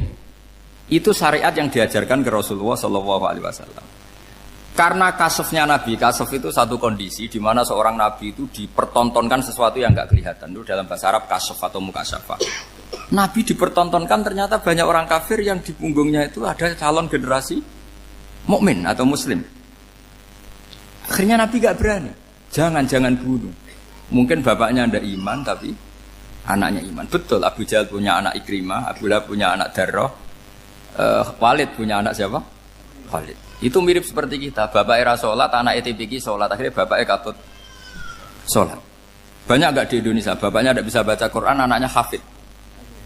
Nah, itu kalau bapaknya kamu habis, tidak ada yang meselin. Makanya biarkan hidup saja. Nah, artinya gini, andaikan tidak ada ulama yang menerangkan nasa mansuh, dikira syariat Nabi Nuh itu abadan mu'abbadat, selamanya lama. Jika main teror sama orang kafir sah berdasar Nabi Nuh, padahal kita sudah ganti Nabi. Yaitu syariatnya Rasulullah SAW masyhur itu ketika Nabi ngendikan, saya tidak minta mereka dihukum, tapi ya Allah saya minta Allah mahdi qaumi fa innahum la ya'lamun. Mereka kafir itu karena tidak tahu. Sehingga ada periode. Loh kalau perang itu beda, perang itu konteksnya duel, itu tidak harus sama Abu Jahal, Abu Lahab. Ada penjahat mau bunuh kamu wajib perang enggak? Wajib. Penjahatnya meskipun muslim apa harus kafir? Meskipun muslim. Maka kata ulama fikih sebetulnya perang duel itu bukan syariat muslim sama kafir tok. Masih muslim sama muslim, misalnya ada orang mau merkosa istri kamu, terus dia pamit gini, saya muslim loh, beri hak loh. Enggak bisa. Saya penjahat loh, muslim, jadi kamu enggak boleh merangin saya, ngelawan saya kan muslim. Enggak bisa, tetap harus dilawan. Makanya kata ulama-ulama fikih, pertarungan sama musuh itu tidak harus sama orang kafir. Orang muslim pun yang mengganggu kehormatan kita, misalnya mau merkosa istri Anda, itu harus dilawan. Makanya Nabi ngendikan mangkutilah duna mali fahuwa syahid, mangkutilah duna harimi fahuwa syahid. Orang yang mati karena membela kehormatan keluarganya atau hartanya, maka dia mati syahid. Dan penjahat yang mati ini muhaddarun damu, diabaikan sehingga enggak kena kisos, pembunuhnya enggak kena. Misalnya ada penjahat mau bunuh kamu duel, menang. Kamu enggak kena kisos karena ini muhaddarun damu, diabaikan kehormatannya. Padahal dia muslim, apa? Muslim. Ini perlu. Jadi ini mengaji ini agak jelimet tapi gampang. Kan kalau paham enggak paham selesai, jadi enggak baca selesai itu. Sehingga kalau enggak ada nasa mansuh, maka orang selalu berpikir, pokoknya yang penting ikut Nabi. Nah itu bahayanya kalau Anda tidak tahu detail, jangan-jangan syariat yang kamu ikuti itu syariat yang sudah berstatus mansukhoh, telah dicabut. Dan itu banyak. Makanya kata Sayyidina Ali ketika ada orang ngajar gak tahu nasa mansuh, halakta wa ahlakta, kamu rusak dan merusak orang lain. Seperti tadi pernah ada kawin itu satu turunan, yaitu era Nabi Adam. Masa kita sekarang kawin sama satu turunan, kan gak mungkin. Ya kan, pernah ada membumi hanguskan orang kafir, yaitu syariatnya Nabi Nuh. Itu dihapus oleh syariatnya Nabi Ibrahim dulu. Yaitu Nabi Ibrahim menghentikan apa? Faman tabi'ani fa innahu minni wa man asani fa innaka ghafurur rahim. Ya, kalau orang ikut saya ya Allah ya pasti golongan saya. Kalau yang masih maksiat, masih balelo, saya berharap engkau ampuni. Akhirnya banyak orang kafir tobat. Coba era Rasulullah itu semua orang kafir Mekah itu kafir. Nabi belum wafat. Itu sudah ada 114.000 mukmin semua. Jadi Nabi menangi mayoritas orang menjadi mukmin dari mayoritas kafir. Yaitu disebut wara'aitan nasa yadkhuluna fi dinillahi afwaja. Andai kan Nabi Muhammad pakai syariatnya Nabi Nuh, bisa enggak mengislamkan orang sebanyak itu? Enggak bisa kan? Maka ini penting mengenali nasab mansur. Jadi periode cara wong Jawa maksud no tuntas. Robila tadar itu, pasot tuntas itu, menghabisi itu habis di periode Nabi siapa? Nuh. Syariat itu sudah enggak dipakai lagi, yang dipakai apa? Faman tabi'ani fa innahu minni wa man asani fa innaka ghafurur rahim. Lah Nabi Muhammad ini nabi yang kena khitab anit tabi' millata Ibrahim hanifah. Jadi masternya Nabi Muhammad itu mentornya Nabi Ibrahim. Sehingga syariatnya ya faman tabi'ani fa innahu minni wa man asani fa innaka ghafurur rahim. Tidak syariat rabbila tadzar alal ardi minal kafirina daya. Jelas ya, jadi mengenali nasa manso itu penting sekali. Karena kalau tidak, Anda halakta wa ahlakta, kamu merusak diri kamu sendiri, juga merusak orang lain. Karena menfatwakan hukum yang sebetulnya sudah berstatus mansukh, hanya berdasar, itu kan syariatnya Nabi-Nabi dulu. Syariat yang apa? Syariat yang nggak pernah terhapus hanya satu, usuluddin, yaitu tauhid, itu sama. Tapi kalau syariat itu beda-beda, atau furu'iyah itu beda-beda. Itu tadi saya beri contoh, era Nabi dulu kalau ada pakaian najis dipotong, dibuang. Era Nabi Muhammad dicuci. Orang kafir dihabisi oleh langit. Era Nabi Muhammad enggak boleh, bahkan didoakan Allahumma hdi qaumi fa innahum la ya'lam. Di Qur'annya apa? Wa in ahadum minal musyrikin astajaraka fa'jirhu hatta yasma'a kalamullah summa ablihu ma'mana. Jadi kalau ada orang kafir enggak boleh main dihabisin mereka, beri peluang untuk mengkaji kitabullah hatta yasma'a kalamullah. Kalau mereka sudah berpeluang ngaji, harus summa ablihu ma'mana, harus dijamin keamanan. Ya, karena apa? Dzalika bi annahum qaumul la ya'lamun. Bagaimanapun mereka memang karena tidak tahu. Nah, kenapa tidak tahu? Enggak. Karena tadi mereka tertutup oleh kultur yang beratus-ratus tahun. Mbah-mbahnya mereka menyembah batu, menyembah berhala. Ya tahunya itu ya Tuhan. Bagaimana Anda bisa menjelaskan sesuatu yang sudah beratus-ratus tahun kan tidak gampang. Maka ada periode dimaklumi, apa? Kalau era sampean kan mosok waktu disembah saking gobloke orang, kamu lahir kan sudah nyembah Allah, tidak nyembah batu. Bayangkan kalau kamu jadi mereka. Wong perut kamu saja disuruh makan pizza sakit kok, karena saking lamanya makan sambal kan gitu. Kamu bilang perempuan Indonesia saja cantik kok, saking lamanya jadi orang Indonesia. Padahal orang Indonesia tanyakan orang Eropa, cantiknya di mana? Kamu lahir di Afrika, bilang orang Afrika itu cantik, tanyakan orang Eropa, cantiknya di mana? Hitam gitu kok. Jadi orang itu pasti terkooptasi oleh sekelilingnya. Orang Afrika akan bilang wanita Afrika itu cantik. Coba tanyakan orang Eropa, cantik apa enggak? Belas. Orang Eropa yang kulitnya gitu kata orang Eropa indah, kata sampean. Koyok anaknya kebo katanya kuda jadi. Jadi orang itu akan terkooptasi oleh sekelilingnya. Bayangkan kalau semua orang nyembah berhala terus kamu ndak, alasan kamu apa? Kan menentang mayoritas. Dan itu berat. Maka dimaklumi oleh Allah, dzalika bi annahum qaumul la ya'lamun fi manah panyeruarah. Nah, pemakluman ini yang mulai sekarang terkikis. Orang main pukul saja enggak mau ngaji. Enggak mau ngaji Quran secara kafah. Jadi fatwanya Islam kafah tapi ngajinya Quran enggak kafah. Ngambil 1-2 potongan ayat dipakai dalil. Jadi Islamnya inginnya kafah tapi ngajinya Quran enggak. Kalau kafah ya hafal 30 juz itu. Kalau mau ya, kalau mau kafah ya hafal berapa? 30 juz. Makanya saya sering bilang, saya sering dinasihati orang karena belum tahu saya ini hafal Quran. Bapak harusnya Islam itu kafah. Kata saya ya dimulai dari konsep Islam itu kafah dulu. Apa ya hafal Quran secara kafah. Jadi ini penting saya utarakan. Bahaya sekali orang mengenali Islam tanpa mengenali nasah mansukh. Karena beberapa syariat Nabi sebelum kita itu berstatus mansukh. Terus contoh berikutnya, ini naskah mansukh antar Nabi apa khusus internal Nabi? Antar Nabi aja nggak selesai nih sampai subuh aja nggak selesai. Contoh yang paling keren mungkin cowok semua senang. Nabi Dawud dulu istrinya berapa? 99. Nah itu kalau masih halal itu kan berarti jenengan tuh punya istri berapa? Wah itu kan ngeri betul. Punya satu aja repotnya gitu apalagi berapa? Punya 99. Terus kamu bilang gini, ini kan syariatnya Nabi Dawud, Nabi kan bisa diikuti. Pernah ada periode di mana seperti itu boleh. Jadi makanya mau tidak mau ngenali naskah mansukh itu harus. Kalau enggak ya kamu masih berkeyakinan boleh beristri berapa? Nah ini penting saya utarakan. Makanya Sayyidina Ali itu kalau ngetes calon mubaligh, kira-kira kalau Kemenak dulu inginnya apa? Sertifikasi apa? Mubaligh. Itu tanyanya gitu. Ta'rifun an-nassa wal mansukh, kamu apa tahu naskah mansukh? La. Jawabnya Sayyidina Ali, halak tahu ahlak tahu. Kamu orang yang rusak. Karena tadi takutnya ada syariat yang sudah mansukh dipakai. Itu tadi misalnya kita ini tidak umatnya Nabi Nuh, tapi pakai syariat Robbila tadar alal ardi minal kafirina. Terus ketiga begini, misteri manusia itu. Dan ini kita tidak pernah tahu sampai kiamat, tapi ini ilmu harus kita diskusikan. Misalnya saya ini namanya Bahauddin. Saya sekarang hidup sampai 2019 sekarang.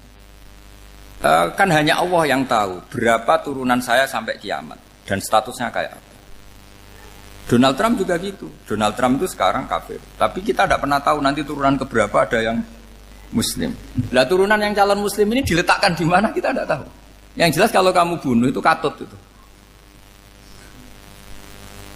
Artinya gini, logika membiarkan orang kafir itu ya ada logikanya. Gitu. Logika membunuh karena mereka mau membunuh kita ya ada logika fikihnya, karena kalau kita ada membunuh dibunuh. Makanya semuanya hukum ini terus bergantung al-hukmu yaduru ma'ilatihi wujudan wajib. Di sini terus dipertemukan. Makanya semua nabi itu kalau yang namanya membunuh pasti pas perang saja, karena ini kondisi yang memang pilihannya hanya dua, kalau nggak dibunuh ya membunuh. Ada duel lah. Maka ini butuh kajian fikih dan orang nggak boleh subjektif dalam hal ini. Saya ulang lagi, tidak boleh subjektif. Karena tadi, orang yang kamu katakan sekarang misalnya Zaid, kamu itu bodoh sekali.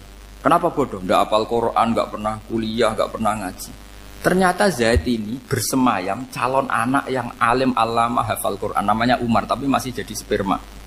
Suatu saat Zaid itu punya anak alim alama. Kan banyak orang tidak bisa baca Quran punya anak hafid. Banyak nggak di Indonesia? Banyak nggak petani yang punya anak dekan? Petani punya anak dekan. Yang dekan punya anak naik kelas saja susahnya bukan main. Banyak kan? Nah ketika dibalik nanti ada dekan punya anak goblok, yang petani punya anak dekan, pinter mana? Kita tidak pernah tahu. Makanya ini kan ya sudah, kalau nggak pernah tahu ya bilang saja wallahu alam, kan selesai. Daripada keminter keliru kan ada wallahu alam. Makanya cerita favorit guru saya, Kiai Haji Maimun Zubair itu punya apa namanya Kiai Zubair. Itu cerita favoritnya itu ada santri namanya Soleh. Soleh itu alim alama. Orang Madura itu cara berpikir kan kalau kiai saja alim seperti itu, apalagi bapaknya.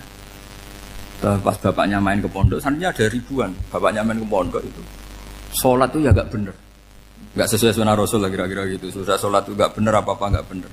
Masih ditakwil sama santri Madura, karena orang Madura itu kultus. Mungkin khilaf itu satu khusus, pokoknya perlakuan khusus. Suatu saat saking bodohnya orang itu, kenceng tuh pinggir musola. Wah ini nggak bisa ditakwil lagi, akhirnya nggak bisa ditakwil tuh nggak. Wah ini sudah nggak bener ini, nggak bener. Singkat cerita santri tadi nggak kuat matur ke kiainya, Pak Yai, jenengan sealim itu kok bapaknya segoblok itu. Kenapa? Ya, dia kenceng pinggir musola. Oh bapak saya itu pinter sekali. Kok bisa? Karena beliau yang memutuskan saya mondok sampai saya jadi alim alama seperti ini. Yang bodoh itu mbah saya. Yang bodoh itu mbah saya.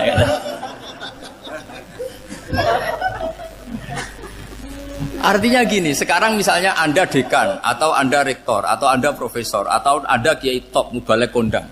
Anda mau balik kondang terus punya anak, gobloknya bukan main. Atau apalagi anaknya ketangkep KPK. Yang satu anaknya orang bodoh jadi dekan. Kalau kompetisi ini pinter mana coba? Ada ahli metodologi tapi anaknya itu terlibat narkoba. Yang ini petani utun, anaknya dekan. Kira-kira kalau dikompetisikan pinter mana? Anaknya pinter petani tadi. Yang ketika petani kamu vonis bodoh gitu. Tapi siapa tahu kalau ini menyimpan calon, paham ya? Kita tidak pernah tahu. Makanya Quran selalu ngajari dalam ilmu sosial itu wa in adri la'allahu fitnatul lakum wa mata'un ila. Di dalam ilmu sosial itu kita harus jawab tidak tahu. Karena mudah. Makanya saya tadi pagi ngaji di direktorat saya bilang, saya pernah diprotes orang, Gus kamu udah jelas 01 atau 02. Ya saya jawab gitu. Manusia itu makhluk yang paling gak jelas gitu. Sekarang soleh suatu saat bisa saja gak soleh. Yang sedang gak soleh suatu saat soleh. Sesuatu yang mungkin rubah kok kamu fanatik itu gimana? Nalarnya itu gimana? Coba kita tahu dulu Wahsy itu pembunuh Hamzah, akhirnya mati mukmin ya enggak? Padahal orang yang sangat dibenci Rasulullah karena membunuh Sayyid siapa? Hamzah. Sa'labah yang tukang itikaf di masjid akhirnya su'ul Fatimah. Kita enggak pernah. Nah kalau nggak pernah tahu ya tidak usah terlalu fanatik biasa saja. Kayak jenengan seneng saya itu ya saya tidak tahu sampai kapan ya. Saya seneng sampai kapan ya tidak tahu. Kayak suami istri itu. Pas nikah harmonis bulan madu sampai kapan bertanya. Yang jelas paling awet itu pasangan jelek itu pasti nggak awet. Makanya jadi guyonan tuh. Pasangan itu jangan baik-baik gak awet. Kalau jelek itu awet. Ternyata maksudnya cantik sama ganteng. Itu suatu saat pasti jadi jelek. Yang jelek sama jelek pasti jelek terus. Makanya jadi guyon aja. Kalau pasangan jelek itu awet katanya. Tapi kalau pasangan baik, ternyata baik wajahnya itu mesti gak awet. Suatu saat pasti jelek. Tapi yang jelek awet. Karena mulai dulu ya jelek sampai itu. Awet jeleknya maksudnya bukan. Ya jelas ya. Jadi saya mohon sekali ini ilmu. Sampai ndak urusan ini bukan urusan cocok ndak cocok, tapi ilmu. Ilmu harus kita dengar. Bahwa syariatnya para nabi itu yang sifatnya furu'iyah, tidak usuliyah, tidak tauhid itu potensi rubah. Sehingga mengkaji nasab manusia itu satu keharusan seorang ulama. Makanya setiap ada syariat nabi, hal hadis syariah mu'abbadah amla, mansukhah amla. Karena potensi itu tinggi. Kita tahu dulu semua nabi sholat menghadap apa? Baitul Maqdis. Era Rasulullah dipindah ke Ka'bah. Tapi kalau kamu katakan total Baitul Maqdis ya tidak juga. Nabi Ibrahim mulai dulu madhabnya ke Ka'bah. Tapi kalau Nabi Musa ke Baitul Maqdis. Terus kamu bilang ini 01, 02 ya memang syariat jadi sesuatu yang furu'iyah. Nah, kenapa ini furu'iyah? Jawabannya sederhana. Ketika seseorang menghadap Ka'bah itu menghadap batu apa menghadap Allah? Allah. Ketika menghadap Baitul Maqdis hakikatnya menghadap Allah apa menghadap Baitul Maqdis? Allah. Maka menghadap Ka'bah sebenarnya masalah furu'iyah. Yang masalah usuliyah adalah inni wajjahtu wajhiya lilladzi fataras samawati wal ardh. Yang permanen adalah menghadap Allah Subhanahu wa taala. Cuma secara prosedur syariatnya secara zahir menghadap Ka'bah. Maka potensi rubah karena ternyata itu furu'iyah. Untuk kiblatnya itu furu'iyah. Yang permanen adalah menghadap ke Allah Subhanahu wa taala. Ini pentingnya. Jadi terus sekarang masih antar nabi apa di internal nabi? Ini sudah mau selesai waktunya, sudah habis ini. Internal. Ini sudah selesai, ini sudah pas ini. Mohon Pak Anda. Wah. Jam ini sudah. Sampai mana tadi? Diteruskan apa enggak? Sudah ya, sudah kayaknya sudah. Biar kelihatan cerdas. Sekali pertemuan sudah pinter gitu. Berapa? Setengah jam sudah pinter gitu. Yang internal nabi apa antar nabi? Internal ya, sudah sekarang ke internal. Kalau internal lebih banyak lagi contohnya. Yang masyhur tentu masalah Baitul Maqdis. Dulu Rasulullah pernah sholat menghadap Baitul Maqdis 16 bulan. Berapa? 16 bulan. Kila 17. Pokoknya khilafnya hanya 16 dan 17. Kalau ada bilang 10 bulan berarti gak pernah ngaji. Khilafnya, karena khilafnya itu hanya 17 sama 16. Akhirnya sama Allah diminta disuruh menghadap ke Ka'bah. Saya ulang lagi, itu tetap masalah antar nabi sebetulnya. Begini, Makom itu kalau dalam bahasa Arab bukan kuburan. Kalau di Indonesia kan makomnya Sunan Bonang itu kan kuburan. Kalau makom dalam bahasa Arab itu sesuatu yang pernah dipakai singgah, itu namanya apa? Makom. Lalu Rasulullah itu pertama di Medina itu madhep Baitul Maqdis itu 16 bulan. Orang Yahudi senangnya bukan main. Sampai mereka bilang gini, Muhammad tuh gaya-gaya nantok punya agama baru, tapi kiblatnya ikut kita. Baguslah anak itu katanya, masih tahu diri katanya. Bagus katanya itu masih tahu diri. Jadi senangnya bukan main orang Yahudi. Karena kiblatnya Muhammad sama dengan mereka. Ya tentu mereka jangkar Muhammad, bukan Sayyidina Muhammad atau Rasul Muhammad, karena mereka masih gak iman. Nabi itu ya agak tersiksa karena beliau secara gen turunan Nabi Ibrahim dan kiblatnya Ibrahim itu Ka'bah. Agak tersiksa tapi sami'na wa ata'na tetap madhab ke Baitul Maqdis berapa? 16 bulan. Suatu saat Nabi Muhammad itu disuruh madhab Ka'bah. Ini dengerin. Akhirnya madhab ke Ka'bah. Apa yang terjadi? Orang Yahudi komentar gini, Muhammad itu gimana? Dia di perantauan, rindu sama keluarganya. Terus rindunya itu diaplikasikan jadi perilaku agama. Jadi dia madhab Ka'bah dianggap kangen. Kayak saya kan orang Rembang. Rembang itu apanya Jogja? Timurnya apa-apanya? Enggak, Jakarta itu mana Jakarta itu? Barat sana ya. Ibaratnya saya orang Jakarta, terus merantau di Jogja. Dulu kiblatnya itu menghadap ke timur. Terus ketika madhab ke barat, kata sampean, wah itu padune kangen apa? Keluarga. Juga kurang ajar orang Yahudi. Jadi orang Yahudi itu memang paling pinter bully. Makanya kalau sampean tukang bully itu ya agak-agak, ya enggak. Saya tidak ngomong agak ya, pokoknya agak-agak. Ya. Pinter bully orang Yahudi. Makanya enggak ada orang debat sepinter orang Yahudi. Yang bisa ngalahkan hanya Tuhan itu. Orang Yahudi yang bisa ngalahkan hanya Tuhan. Beliau Sayyidina Ali orang paling terkenal cerdas. Itu kalau sama orang Yahudi itu pusing.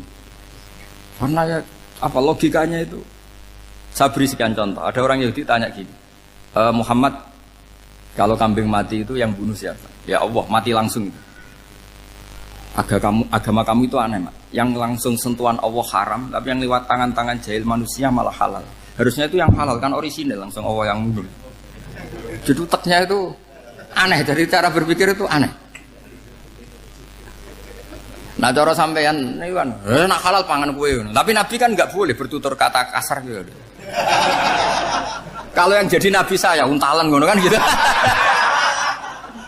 Tapi Nabi kan nggak boleh kasar. Jadi Nabi itu problem karena nggak boleh apa?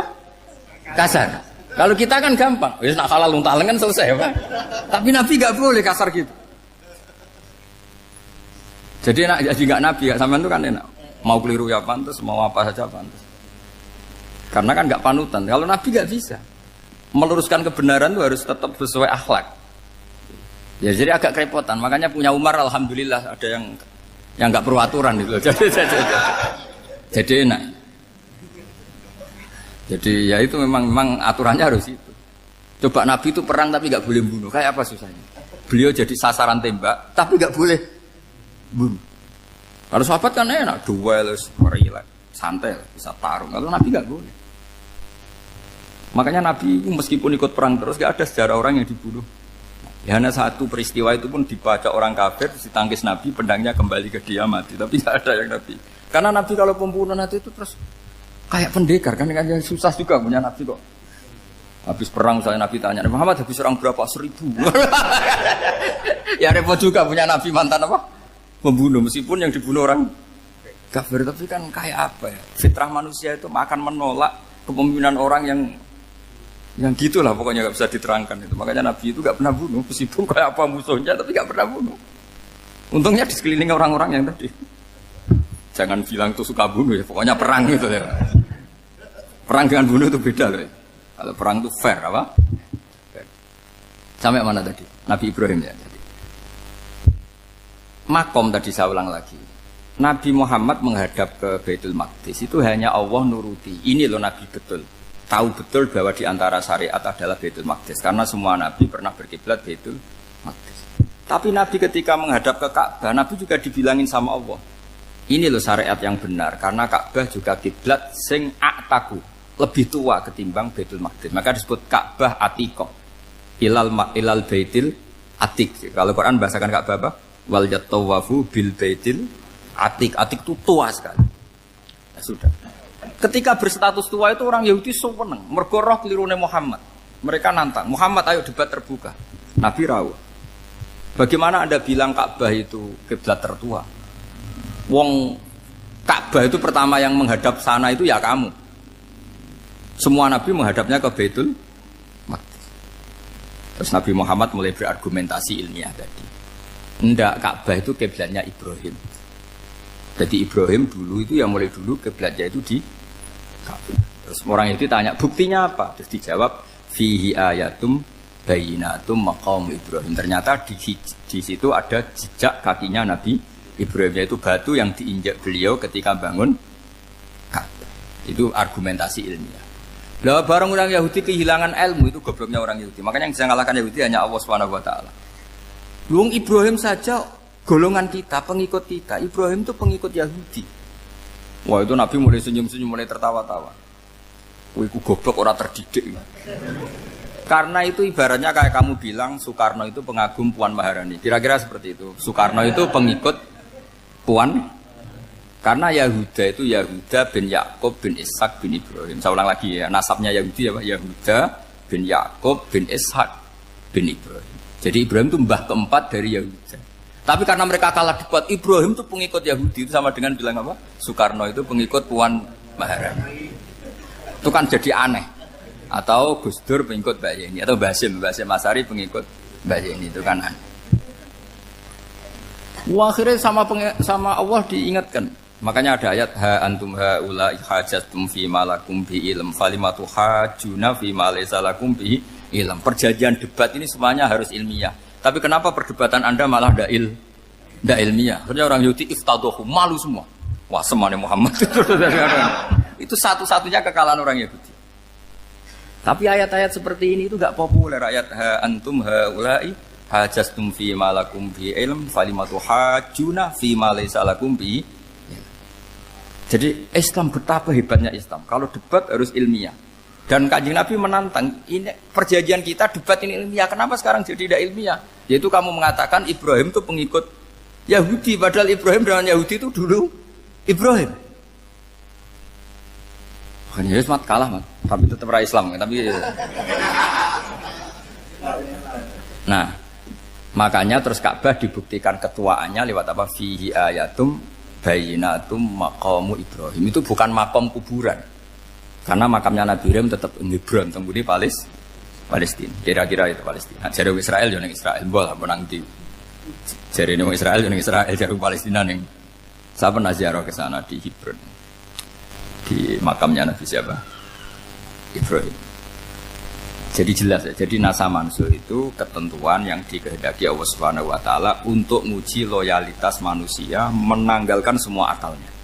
Makanya saya mohon sekali siapapun yang ngaji saya dimanapun, sekali-kali manusia itu harus menanggalkan akalnya. Sekali Anda pakai akal, maka Anda akan ingkar dengan nasa mansuh. Nasa mansuh itu hukum yang direvisi, yang dibatalkan. Makanya orang Yahudi lagi-lagi pinternya orang Yahudi. Merovokasi orang-orang yang Islamnya belum kuat, diprovokasi gini. Ungzuru ila Muhammadin tahayyara fi din yukhillu yawman wa yuharrimu ukhra. Lihat itu Muhammad, dia kebingungan cara beragama. Kadang bilang A, besok bilang B. Jadi nasa mansub dianggap satu bentuk kebingungan. Gak kurang ajar tapi.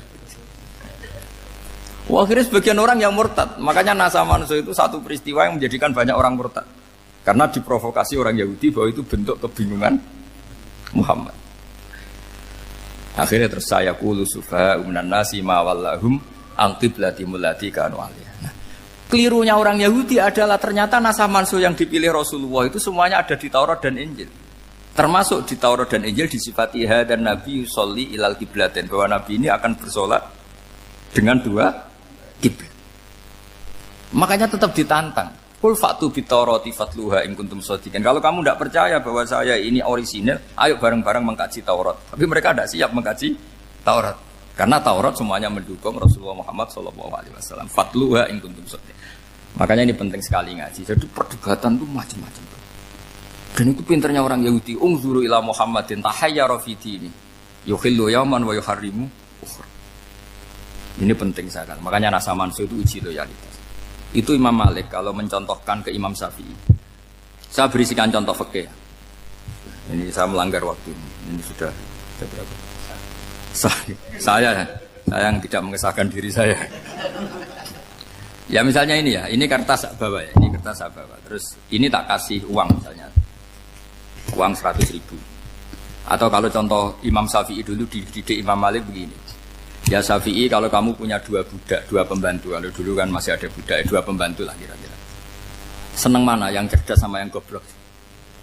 Seneng yang cerdas. Kalau yang nurut sama yang bantahan, seneng yang nurut. Lah yang nurut itu yang goblok. Makanya tinggal dibalik saja. Kamu tak beda ya. Seneng mana punya istri yang cerdas apa yang goblok? Coba jawab. Atau ibu-ibu mbak-mbak ini, seneng mana punya suami yang cerdas atau yang goblok? Kalau cerdas gak bisa diakali. Tapi goblok nurut tapi ya kadang di sini-sini kan di sini. Nah, itu kan antar manusia. Masalahnya kita menghadapi Allah Subhanahu wa taala yang semua kita pasti bodoh. Kita menghadapi Allah Subhanahu wa taala yang semuanya kita pasti bodoh. Allah jelas ngendikan wa kanal insanu dzaluman jauhlah, manusia itu banyak dolimnya. Dolim itu sifat mubalaghah. Kalau orang dolim sekali dolim, kalau sering zalum, kalau jahil biasa jahil, kalau banget jahile jahul. Bahasa Arab kan gitu memang. Ghafir pengampun biasa, kalau ghafur selalu mengampuni. Syakir, makanya sifatnya Allah Taala ikut wazan faul semua. Ghafur, syakur, atau diikutkan wazan fa'al. Kalau goblok biasa jahil, goblok banget jahal kan itu. Kafir biasa kafir, kalau kafir banget kafar. Ya, jadi wazan balagha itu bisa fa'al, bisa faul ya. Kafirin, kafar atau kafur. Paham ya? Malah ngaji nahwu. Ya, tapi ini memang perangkatnya ya. Ini kan perang mau tidak mau. Makanya misalnya Allah tidak suka kulla kafarin banget kafir ya, Pak. Paham ya? Kulla khawanin banget khianate. Kalau khain khianat biasa, kalau khawan sering khianat. Lah manusia itu kata Allah apa? Zaluman. Wis banget dolime, banget bodoh. Itu kalau yang ngarang hikam mencontohkan tuh gini, manusia itu pas bener saja salah, apalagi pas salah. Jadi manusia itu kata Imam yang ngarang hikam itu, man itu kanat mahasinhu masawiyah, fakih fala takunu masawihi masawiyah. Ketika baik saja buruk, apalagi ketika buruk. Coba kalau ada orang dermawan sama teman-temannya, tanyakan istrinya, duit dihambur-hambur, disekno konco ngalono bojo. Mesti itu. Teman yang sering silaturahim ke teman-temannya, kata temannya baik, senang silaturahim, tanyakan istrinya, oh meninggali wong gitu. Jadi manusia pas baik saja ada buruknya, apalagi pas buruk. Makanya dulu bapak saya ngajarin saya istiqomah ya apik ya, tapi kadang-kadang nak keterusan itu ora istiqomah ngangkangi orang yo tidak punya kesempatan. Misalnya ada imam masjid ngimami terus sampai tua sampai mau mati, itu istiqomah apa tidak memberi peluang yang lain? Tidak jawab aja. Jadi itu manusia. Jadi pas baik saja buruk, apalagi pas buruk. Kayak saya gini di sini ngajar baik, tapi saya ada tidak sopannya harus di atas. Padahal banyak orang sepuh, ada Pak On, ada beberapa yang kan terpaksa nggak sopan. Tapi sampean yang nyuruh, berarti sampean yang dosa. Kemarin-kemarin saya minta di bawah supaya ganjaran saya utuh, ini gara-gara begini ganjaran saya ini agak terkredit apa? Terdebet itu karena itu. Saya teruskan. Jadi manusia itu punya sisi itu karena manusia itu dzalum dan apa? Jahul. Wa kanal insanu dzaluman. Problemnya ini ngadepi Allah yang selalu pinter, yang kita selalu bodoh. Misalnya gini, kamu ditanya Allah. Ini contohnya Imam Malik. Ikla hadi sokhroh fa inna tahtaha dhahaban. Coba bongkahan batu itu kamu angkat, di bawahnya ada emas. Lalu budak yang pinter berlogika, oh disuruh buka itu karena ada emas toh. Berlogika. Kalau budak yang goblok enggak, ya disuruh ya diangkat saja. Ada emas apa enggak karena perintah ya diangkat. Yang satu nurut karena perintah, yang satu nurut karena ada emas, ada sesuatu. Logikanya suatu saat Tuhan tuh hanya bilang gini tok, ikla hadis sokhroh, batu itu angkat. Yang nurut yang goblok permanen tadi kan langsung ngangkat. Yang pinter, ini ada apa lagi Gusti kok harus diangkat? Ya gak ada apa-apa, nyuruh saja kata Allah gitu. Oh ada bisa, sesuatu harus ada alasannya. Itu kira-kira mangkel loh Pak? Oh mangkel. Nah, logikanya manusia seperti itu. Makanya dua murid pinter, di rakyat pinter, presiden ya susah mesti demo. Goblok ya susah di sini wong. Ini kan nggak ada pilihan. Memang manusia itu nggak ada pilihan. Nah sekarang masalahnya gini di fikih ini saya kembali lagi ke fikih. Pertanyaannya secara fikih begini. Misalnya iddah. Iddah itu seorang perempuan ditinggal mati suaminya atau ditinggal atau cerai. Itu kan ada namanya apa? Iddah. Iddah itu memastikan apa tujuannya? Memastikan rahim itu steril dari mani atau sperma zaut awal. Supaya nanti kalau dinikah orang lain tidak terjadi ikhtilatul ansab, nasab. Oke, berarti iddah kita beri argumentasi secara ilmiah li baro'ati rohmi. Jadi misalnya Zaid menceraikan istrinya Sri dalam keadaan masih bisa haid. Iddahnya 3 kali masa suci. Wal mutallaqatu yatarabbasna bi anfusina salah satu guru. Lalu karena secara teori medis kalau haid berarti bukti tidak hamil. Apalagi kalau haidnya terulang-ulang sampai 3 kali pasti tidak hamil. Sehingga kalau nanti dinikahi orang lain pasti kalau ada anak ya anaknya zaud sani atau zaud kedua. Berarti alasan iddah li baro'atir rohmi. Oke, kita sok pinter, sok bijak. Pertanyaannya adalah, sekarang sudah baru 1 bulan, suaminya di Malaysia, nggak pernah ngumpuli. Dicek di medis juga berbukti tidak hamil. Apakah boleh tanpa iddah? Semua ulama mengatakan tidak boleh. Tapi ini kan rahimnya jelas bersih. Ya karena iddah itu nuruti perintah pangeran, pokoknya tetap iddah. 3 kali masa suci. 3 kali masa suci atau masa haid. Itu ada perdebatan ulama. Tapi kan ini terbukti bersih, Gus. Meskipun terbukti bersih, kata Allah harus iddah 3 bulan atau berapa? Kira-kira 3 bulan, 4 bulan ya tetap harus iddah. Kowe milih mana? Sok pinter. Gusti, berhubung ini. Pangeran mbok terangno gitu. Berhubung. Jadi Tuhan apa mbok wari? Berhubung Gusti. Ini jelas steril dari sperma zaut awal. Enggak usah iddah, Gusti. Sama aja kamu disuruh majikan kamu ikhla hadis safra, berhubung nggak ada apa-apa, nggak usah ya. Kira-kira mangkel nonda budak yang seperti itu. Mangkel. Maka dibutuhkan kebodohan dalam beragama. Betul itu memang. Makanya Nabi itu unik, pernah bilang itu gini, aksaru ahlil jannah al-bulu, aki-aki penduduk swarga itu al-bulu, wong goblok-goblok. Maksudnya goblok yang jenis ini, bukan goblok betulan maksudnya. Maksudnya goblok jenis ini itu ya tetap pinter, tapi pinternya dibuang, pura-pura goblok demi sami'na. Jadi saya misalnya kok pinter dan goblok tadi sekaligus, pinter dan goblok. Ya bah, ikhla hadis sokhra fa inna tahta hadapan. Tak angkat karena saya tahu di bawah ada emas. Tapi di hati saya sajane ya mergo perintah. Suatu saat kok disuruh Allah ikhla hadis sokhra, perintah ya tak angkat ya sudah. Jadi ya pinter ya goblok.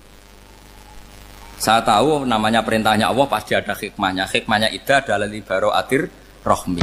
Tapi hikmahnya jadi kawula adalah nurut perintah Allah, cek tahu alasannya maupun tidak. Lah di sini ada illatul hukmi untuk membangun kecerdasan, tapi ada loyalitas untuk membangun ubudi.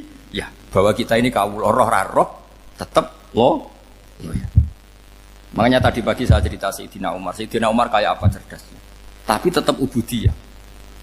Yaitu Rasulullah SAW sering dibully orang kafir. Muhammad itu gaya-gaya nantok. Wong ra oleh nyembah berhala, ra oleh nyembah watu, jebule dekne nyembah Hajar Aswad. Karena dilihat dari jauh kan tetap nyium Hajar Aswad. Coba kalau kamu lihat dari jauh, kamu sujud dari jauh kan kayak sujud sama batu. Makanya Sayyidina Umar karena orang kafir masih cara berpikir gitu, tiap nyium Hajar Aswad itu komentar gedumel. Alim tu annaka hajarun la tadurru wa la tanfa. Walau la anni ra'aitu Rasulullah qabbalaka ma qabbal. Aku roh nak ke watu, ramadoroti ramanfaati. Kalau saja saya tidak melihat Nabi nyium kamu, saya tidak sudi nyium kamu. Jadi tidak berdoa doa mustajab itu tidak berutuh.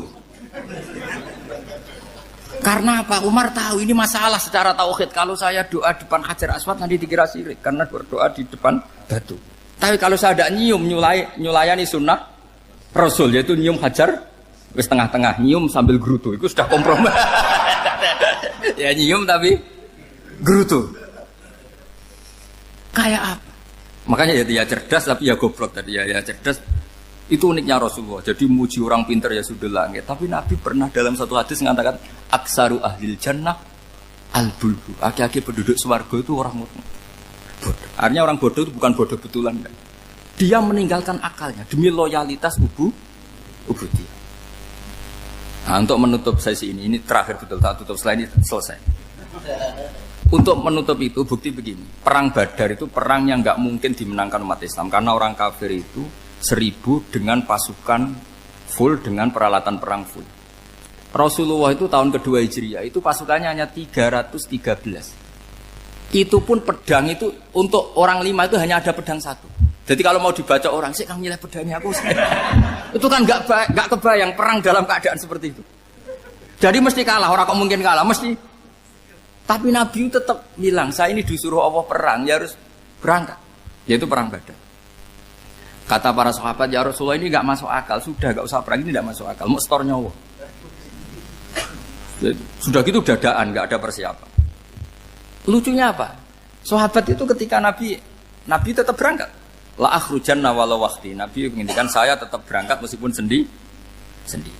Setelah Nabi berangkat sekian meter, tuh sahabat ikut semua. Kata Nabi, lah kamu kok ikut? Ya ikut saja. Kata kamu mesti kalah. Ya anggap saja setor nyawa. Demi loyalitas pada jenengan. Itu makanya nggak ada periode sebaik periode sahabat. Tapi yang gerutunya jalan. Karena gerutu ini bawaan ilmiah. Makanya kita loyal sama presiden. Tapi yang nggak cocok ya gerutunya jalan. Tapi bawaan mencintai Indonesia tetap jaga stabilitas. Itu bawaan cinta Indonesia, bukan cinta pejabatnya kadang. Gerutunya jalan. Tapi bawaan loyal sama Indonesia tetap mengaku. Bawaan loyal sama Rasulullah tetap ikut perang. Bawaan akal karena nggak masuk akal ya gerutu. Dan itu uniknya Quran itu mengapresiasi itu dan dianggap nggak masalah. Saya bacakan ayatnya. Kama akhrajaka rabbuka min baitika bil haqq wa inna fariqam minal mu'minina lakarihun yujadilunaka fil haqqi ba'dama tabayyana ka'annama yusaquna ilal mauti wa hum yanzurun. Peristiwa Badar ada peristiwa kamu itu keluar untuk perang. Sahabat kamu ngikuti, tapi mereka lakarihun, enggak senang sebetulnya. Karena enggak masuk akal. Ya gremeng tapi ya derek. Yujadilunaka fil haqq, mereka mendebat kamu dalam kebenaran. Jadi ya Rasulullah wong perang karuan kalah jenengan lakoni alasane nopo? Lah kok melok? Ya saya harus ikut jenengan kan jenengan Nabi. Itu unik. Kalau orang sekarang mana mau, kalau gak masuk akal gak mau melakukan. Coba misalnya istri kamu belajarnya dikurangi. Anggap saja petualangan latihan hidup di masa lalu. Gak mau. Padahal petualangan itu hal yang indah. Petualangan itu kan hal yang indah. Kan gak mau. Oh ngirit aja alasan. Tapi lucunya kalau dijak camping bermiskin-miskin di hutan mau. Karena karpe dhewe, tapi tak suami yang ngongkon. Ayolah seminggu ini kita model miskin, anggap saja petualangan masa lalu. Enggak mau. Karena pinter, apa? Coba kalau bodoh. Ya ngono ya apa-apa Mas. Tapi resiko nak bodoh, pas kamu sakit ya dibiarin. Karena dia melihat sakit kan biasa, namanya manusia. Jadi makanya ini pilihannya susah, hidup itu masih susah makanya ini. Jadi uniknya Quran gitu. Quran itu membolehkan psikologi manusia. Makanya Allah ngendikan kutiba alaikumul qital wa huwa kurhul lakum. Ya saya tahu kamu tidak suka perang. Allah yang ngakui bahwa kurhul enggak apa-apa. Tapi ketidaksenangan kita harus dilawan demi mengikuti Allah dan misalnya perempuan Allah juga gitu. Wa ashiruhunna bil ma'ruf. Gauli istri kamu muamalah secara baik. Kata Allah fa in karihtumuhunna fasa antakrahu syai'a wa ja'alallahu fi khairan katsira. Mungkin ada watak yang kamu tidak suka, tapi di situ ada kebaikan. Allah ngaku yang namanya suami mesti ada watak yang enggak suka dari istrinya. Juga sebaliknya lebih banyak lagi yang suami istri kamu enggak suka watak kamu. Juga enggak suka hidung kamu, wajah kamu banyak lah yang enggak disuka. Tapi demi kestabilan negara suami istri ini, mereka loyal, justru itu bagus. Maka jagalah ilmu, juga jagalah loyalitas. Itu yang perlu saya utarakan. Jadi makanya agama ini dibangun dua. Satu kecerdasan hikmah, yaitu ya al-hukmu yaduru ma'ilati wujudan wa adaman. Tapi juga ada ubudiyah, bahwa agama ini milik Allah. Maka sami'na wa adaman. Karena begini logikanya, saya ulang lagi masalah batu. Iqla hadis sokhra fa inna tahta hadaban. Terus saya angkat. Pembantu saya ngangkat. Dia saya gaji atas nama apa? Nurut kan? Atas nama menemukan emas apa atas nama nurut? Menurut, karena emas itu juga penemuan saya, milik saya. Ngangkat batu yang nggak ada emasnya juga atas nama nurut. Jadi rapot yang saya berikan ke pembantu saya itu tentang nurut dan tidak nurut. Saya kan tidak peduli dengan cerdas dan tidak cerdas. Itu kan tidak sesuatu yang menguntungkan saya. Nah Allah juga gitu. Kecerdasan kamu, pinter kamu itu tidak menguntungkan Allah Subhanahu wa Ta'ala. Karena Allah itu tidak butuh pinter kamu, cerdas kamu. Allah hanya butuh mental ubudiyah kamu. Makanya Allah mensifati nabinya hanya subhanalladzi asra bi abdihi, karena status tertinggi manusia adalah sifat Nah, makanya ya Tuhan nafsul mutmainnah irji'i ila rabbiki radhiyatam mardiyah fadkhuli fi ibadi. Berstatuslah sebagai hamba baru wadkhuli jannah. Nah, kalau kamu berstatus hamba ya harus baik, enggak usah kakek bantah. Coba kalau kamu rasional, ya Allah kenapa bikin surga nanti-nanti? Engkau kan bikin sekarang, ngapain repot-repot nanti? Jadi kacau semua agama. Makanya yang perlu didahulukan adalah status ya Tuhan nafsul mutmainnah irji'i ila rabbiki radhiyatam mardiyah fadkhuli fi ibadi. Masuklah berstatus sebagai hamba saya. Khasnya hamba tadi, ya cerdas karena semua yang diperintahkan Allah pasti ada hikmahnya. Tapi kecerdasan ini kadang kita tinggalkan demi loyalitas ubudiyah. Terus ngoten mawon kula ngapunten ingkang kathah, mugi-mugi niki barokah. Wassalamualaikum warahmatullahi wabarakatuh.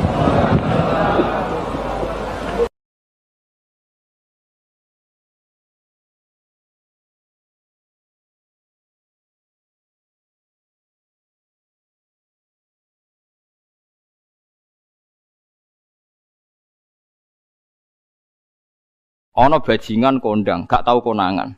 Atau koruptor paling gampang. Koruptor urung ketangkep KPK. Terus dicolong. Iku sing njupuk barang ning omahe terus darani maling. Padahal luwih maling koruptore. Dieling-eling nggih, kula baleni malih iki pentinge ngaji ya. Dadi aja geman iktimat mbek barang sing ora wujud. Demokrasi itu tidak wujud. Hak asasi manusia ya tidak wujud. Ini tidak bisa Anda buat pegangan supaya nak ketemu Allah Subhanahu wa taala. Mergo barange ora wujud. Dadi kabeh ning donya iki liyane manungsa udah sering maca tasbih, sering salat. Ya kowe ora roh. Kowe ora usah takok carane. Kados kowe iman nak gedang ana gizine, sego ana gizine. Kowe ora tau takok kan manggone endi carane piye. Dadi kabeh manuk, kabeh kewan malah maca tasbih. Sing ora jelas ya manungsa niku separuh maca tasbih, separuh ora. Nak kabeh kewan maca tasbih. Kowe ora usah takok ora carane piye terus bahasane piye. Wong dikandani kok malah takok carane, iki malah lucu. Mulane terus dadi anekdot masyhur iku. Maksiat tetep maksiat, setan wae roh maksiat. Lah umume setan iku nek ana maksiat iku seneng kecuali sitok nyelingkuhi bojone setan. Wah, nek iku setan lah ngamuk. Dadi satu-satunya maksiat yang setan pun ndak seneng iku nyelingkuhi bojone setan. Iku Allah ya ora seneng, setan ora seneng. Iku satu-satunya contoh maksiat sing setan pun ndak seneng. Lah guyonan ngoten niku penting karena itu tadi.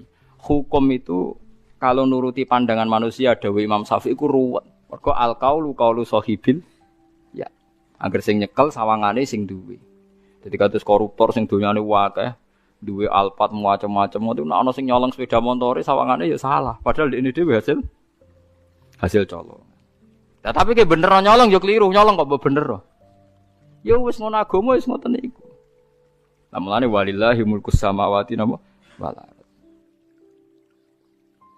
Assalamualaikum warahmatullahi wabarakatuh. Bismillahirrahmanirrahim. Nahmaduka ya ghafuru ya syakuru wa shalli wa sallim barik ala sayyidina maulana Muhammadin wa ala alihi wa sahbihi asma'in nama ba'du. Pun kula terangno kados adate ulama-ulama riyen nggih. Dados pertama jenengan iman nek Allah niku wajibil wujud. Eling-eling nggih. Awal kita iman Allah wajib napa? Wujud. Dadi fawwau maujudun qadimun napa? Bagi mukhalifun lil khalqi bil itlaqi. Jadi intinya iman itu harus pada sesuatu yang wujud. Asy'. Lah wujud yang paling awal itu Allah Subhanahu wa taala. Terus liyane niku mboten wujud. Niki kula gadah cerita sithik niki kula haru tenan roh cerita niki. Ada seorang demokrat sejati. Orang yang sangat-sangat membela demokrasi itu akhirnya dia masuk Islam. Ketika masuk Islam itu alasannya sederhana. Demokrasi itu ndak sayun maujud, ndak sesuatu sing wujud. Kok tak bela-belani nganti mati ku lha opo? Sebenarnya aku nak ning akhirat iku mahwa demokrasi. Dadi dekne tobat akhire. Engko aku nak mati demi demokrasi. Terus demokrasi dhewe enggak sesuatu sing wujud. Apa iso nyafaati aku? Lah ini yang konco-konco mahasiswa atau LSM atau siapa saja harus mulai mikir. Jadi banyak kita itu ngimani sesuatu sesuatu itu tidak wujud. Tapi demokrasi itu makhluke piye rupane.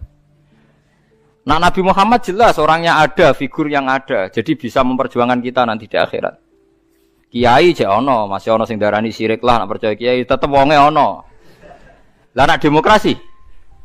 Ya sebenarnya akhirat, ya Allah, saya mati ini demi demokrasi, celukan demokrasi. Kon ngajukan apa? syafaat.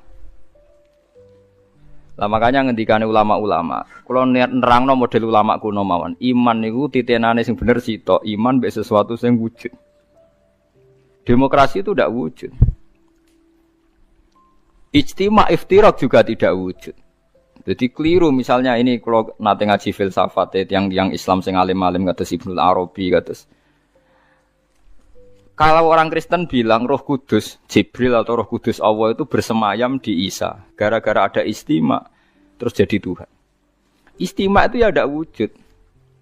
Iftirak juga ada wujud. Rungokno tenan iki. Misalnya ini HP, ini yang saya pegang tangan kanan apa? HP.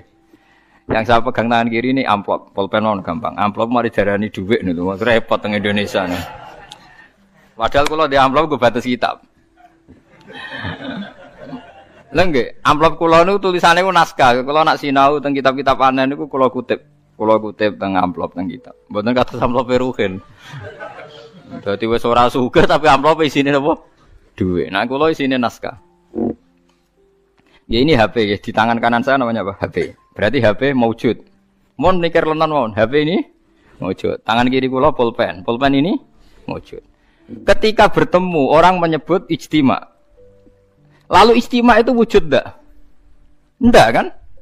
Ketika saya pisah namanya iftirak. Jadi fal istima wal iftirak amroni nisbiyani la wujuda li dzatihima. Jadi jenenge kumpul lebih pisah itu sesuatu yang tidak ada. Sing ana ya HP, nak nempel jenenge kumpul, nak pisah jenenge pisah. Lah bela hak asasi manusia yang ngoten niku, nak bela wong jenenge hak asasi manusia. Nak nginjak wong jenenge nginjak hak asasi manusia. Tapi hak asasi atau demokrasi itu sesuatu yang enggak wujud. Sampeyan mbok bengok-bengoki piye ya demokrasi, saya ini mati demi engkau. Goblok gak misalnya wong mati demi demokrasi. Nah, makanya Islam itu mendorong aja sampai kowe koyo wong kafir nyangka amale ana gunane jebule muk koyo amun-amun mbok sangka banyu jebule ora ana. Koyo kowe nyangka demokrasi sesuatu sing sakral jebule barange ora ana. Beda bela Nabi Muhammad, bela Imam Ghazali, bela ulama-ulama, piye wae ana wujude. Paham nggih? Nah ana wujude ana kemungkinan ana komunikasi, ana saling tolong. Ada wong mati demi nyari makan, sego ana wujude. Ya iku paling angel ning bab filsafat. Tapi manusia itu seneng ae tertipu mbek sakasaro bim biki ati yahsabu dzamanu. Nah, dadi barang ra wujud disangka wujud. Wau kados amun-amun disangka wujud jebule. Lah wujud kula baleni malih iki. Kecuali begini, Anda bela demokrasi karena itu mbok anggap amal soleh yang disahkan Islam. Berarti kan bukan karena demokrasi, karena panduan Islam yang membenarkan ada di antara bentuk. Kalau berarti itu, kalau begitu kan Anda dipandu oleh apa? Islam. Misalnya ada orang kecil ditindas majikannya, terus kamu bela orang kecil. Wah ini atas nama demokrasi tidak boleh. Tapi di hati kamu sebetulnya bela Islam, karena Islam menyuruh menolong yang lemah. Yang menolong yang lemah dalam konteks nasional misalnya dibahasakan demokrasi itu boleh. Tapi masalahnya juga nanti mungkin Rasulullah cemburu. Dadi yo sing apik ora jare aku tapi jare demokrasi. Lha iku yo repot meneh. Lah selama ini kasusnya begitu, semua kebaikan seakan-akan sumbernya dari demokrasi, tidak dari napa? Islam. Menolong orang lemah demokrasi, membela kaum minoritas demokrasi, menegakkan keadilan. Lah nek kowe ditakokno Kanjeng Nabi, dadi aku ora tau mbok sebut. Resiko lagi kan? Wes saiki semenjak ngaji ini ke milih ndi? Milih dipandu demokrasi apa milih dipandu Kanjeng Nabi? Tenan wani. Nah, engko nang isen ngarepe wong akeh lho, masalahnya kan kurang gaul misal. Nah, mulane wong kudu mikir, adinu aqlun waladina liman la kalala. Terus sing wujud iku HP, sing wujud iku pulpen. Nak ditemplekno jenenge kumpul, nak dipisah jenenge bisa. Tapi pisah mbek kumpul barang sing ora wujud. Lah barang ra wujud saiki kudu dimani orang mati demi demokrasi. Lalu demokrasi itu apa wujud? Mana ada orang tobat itu perkara ini. Nanti kalau saya di akhirat ditolong demokrasi kan tidak juga. Amalannya pun bener, iman yang kejenengan be Allah, be Kanjeng Nabi pun bener. Mergi iman be barang sing napa wujud. Lalu kedua, Kalau Anda iman fungsinya makanan atau minuman atau makhluk selain Allah, niku bener wujud, tapi wujud yang berkesudahan. Makanya disalahkan juga sama Allah, wong barang berakhir berkesudahan kok mbok imani. Makanya namung iman be Allah Subhanahu wa taala mergo hayyum bak napa hayyum bak. Makanya Allah ngendikan wa tawakkal 'alal hayyil ladzi la yamut. Kena tawakal ya be zat sing ra iso mati. Karena kena percaya presiden mati. Percaya ya wujud tapi mati. Ya bingung barang presiden. Paham ya? Duit ya hilang. Wis mati sik malah sedurunge wis mati duit wis mati. Sing urip-urip kan kowe. Dadi duit pastine wis apik tengok-tengok wis mati. Paham ya? Lah wong kafir senengane dewa-dewa ana amal padahal hakikate kasarobi yahsabu dzam'anu iki hebate Quran. Terus wong iku kudu mikir. Dadi yang kita bela-bela iku barang sing ora wujud. Demokratisasi itu ndak wujud. Kita harus bersambung, kita harus punya visi bersama. Sebab biasa uni-unine kowe ketok saiki kowe wis jog ngaji kula niku mukmin. Mukmin niku pokoke nek cara Allah apik wis lakoni atas nama perintah Allah. Mergo iki demi barang sing wujud. Aja geman Allah ra mbok elok-elokno, mergo berarti kowe ngimani barang sing mboten wujud. Kok saiki akhlak darani etika, kebaikan darani norma. Allah ora tau disebut. Kebaikan bersama, norma bersama. Saiki Allah iku wis ilang. Wah, anggere barang apik jenenge etika, barang apik jenenge norma. Ora tau muni Allah ngajarkan ini Rasulullah. Suwe-suwe bahkan orang itu sampai bisa bayangkan tanpa agama karena merasa sudah bisa menemukan norma tanpa agama. Lucunya banyak santri yang ngikut itu. Ya itu musibah. Musibah tenan niku. Iku berarti dekne imane koyo wong kafir. Kasarobi tasabu dzam'anu napa? Hatta idza ja'u lam yajidu tenan ketika dibela-bela nanti di akhirat demokrasi itu udah ada. Sing ana Allah nyalahno kowe. Sing ana malaikat mungkar nakir, malaikat malik nyalahno kowe. Nah, makanya sekarang dilatih iman tuh dimulai dari sesuatu yang bener-bener wujud. Liyane iku amrun nisbiyun, nggih amrun napa? Nisbiyun to amrun i'tibariyun. Iku mau kal istima' wal iftira. Amun saya paham ya, terus etika, norma, demokratisasi tidak sesuatu yang wujud. Iku ahwal. Ahwal itu ora iso nulung kowe. Mulane syarat iso nulung sesuatu ini harus napa wujud. Lah setelah sama-sama wujud, sekarang makhluk itu ya wujud, tapi wujud yang bisa berkesudahan. Sehingga tidak bisa diimani. Paham gitu, terus niki sindirane pangeran. Terus nomor kalih, uang nak wis salah, iku koyok peteng sing tumpo-tumpo. Peteng tumpo-tumpo, niku ngeri banget. Kalau niku duwe cerita niki kisah nyata. Ada seorang bakul mie tenan. Nggih nate mondok ya santri, wis pokoke saleh lah, gak tau zina wong. Ya ora tau tenan. Niku cerita kula. Bener jenengan Gus, dolim itu mendorong kedzaliman. Kula ora soleh-soleh wong ning kutha iku ya melok dolim. Jadi ketika dulu Keramat Tungkak ditutup, pertama lokalisasi terbesar di Asia Tenggara ditutup itu Keramat Tungkak dulu. Sekarang jadi Islamic Center. Dulu era Sutioso. Terus akhir-akhir ini ada Doli, era yang sekarang wali kota perempuan itu. Itu tidak yang pertama, sebenarnya yang pertama itu dulu Keramat Tungkak nopo? Jakarta. Ketika Sutioso gubernur itu kan saya ya Mbak. Karena dia kenal Yusuf Qaradawi. Saya itu karena ikut kenal anaknya Yusuf Qaradawi dulu ketika nerjemah Fiqh Zakat itu. Makanya Fiqh Zakat diterjemah itu yang biayai pemerintahan apa? DKI apa? Jakarta. Itu terus sekarang di Jawa Timur ditutup Doli itu. Itu lucu kejadiannya itu. Bakul mie itu janggal. Jadi karena di situ ada lokalisasi, supir taksi ya bisa nganterkan orangnya. Bakul mie ya laris mie-nya. Bakul pulsa ya lain. Padahal orang-orang ini tidak orang pezina. Sesuai dia mikir. Barang apa itu tutup mikir. Waduh pasar kuntek. Lu ke atas tuh berwajib. Lah itu lucunya. Lah itu kedzaliman. Bayangkan kalau kedzaliman itu sudah jadi sistem ekonomi. Nanti buka untuk bakul warung, untuk pulsa, untuk taksi, untuk becak. Jadi ternyata yang protes ketika Doli ditutup itu tidak hanya hidung belangnya. Orang-orang sekelilingnya yang nggak pernah zina juga ikut. Karena terus sepi. Paham? Lucu kan? Lucu betul. Ya lucu. Dia akhirnya mikir, astagfirullah. Wong santri elek tenan. Kulo nate ikut menyesal mergo terus tokone sepi. Lah zulumat tuh begitu. Kalau kadung dulumat pasti menarik dulumat-dulumat yang lain karena yang tidak ikut-ikut ya jadi ikut kan. Begitu juga sebaliknya kebaikan juga gitu. Misalnya Wali Songo tutup, wah itu travel pariwisata juga pusing, pebisnis Wali Songo juga pusing. Tukang parkir kawasan situ. Jadi andai kan Indonesia itu pemerintahnya Wahabi, terus Wali Songo ditutup, itu yang protes juga mulai tukang parkir, bakul mie, warung dan sebagainya. Sama seperti nasibnya Doli.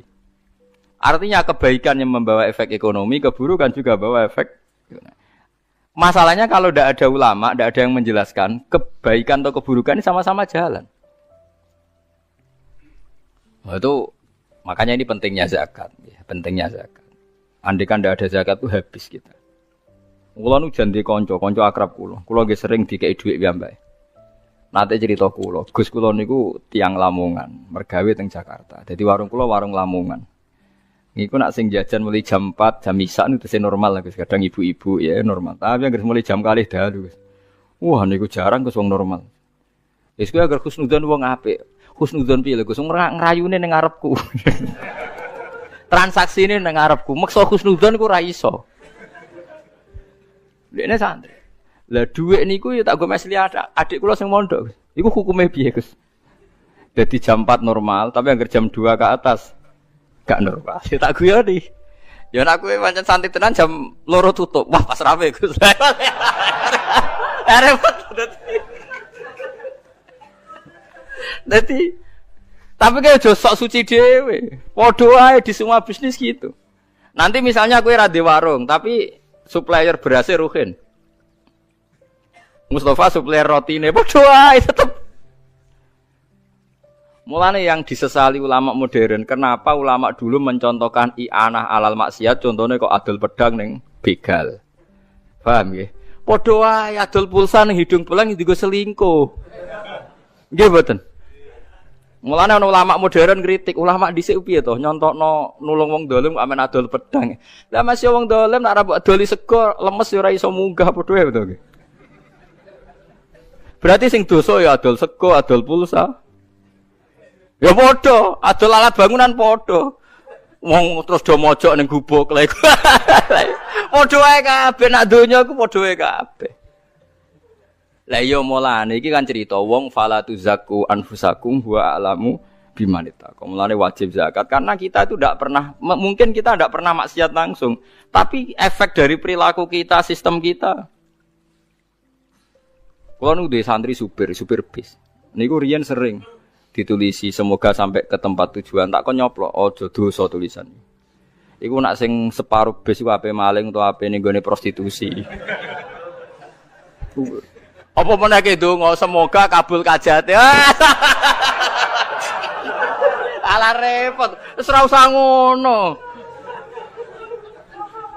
Kowe nak pancen niat ndongakno ngene, semoga yang baik kesampaian. Ape? Atek sok suci semoga kabul apa? Berarti sing maling ya kabul kajate, sing kepengin tempat maksiat. Kabul kajate. Lego pengiran. Jadi zulumat itu ada. Makanya Syekh Abdul Qadir Al-Jilani sing kondangi Sultanul Auliya. Kula berkali-kali fatwa tengene majlisul ilmi. Syekh Abdul Qadir yang alimnya begitu terkenal ketua wali mawon bingung ngadepi fenomena itu sampai beliau punya fatwa masyhur tuh. Kula hafal takbir kula nganti sakniki jek hafal.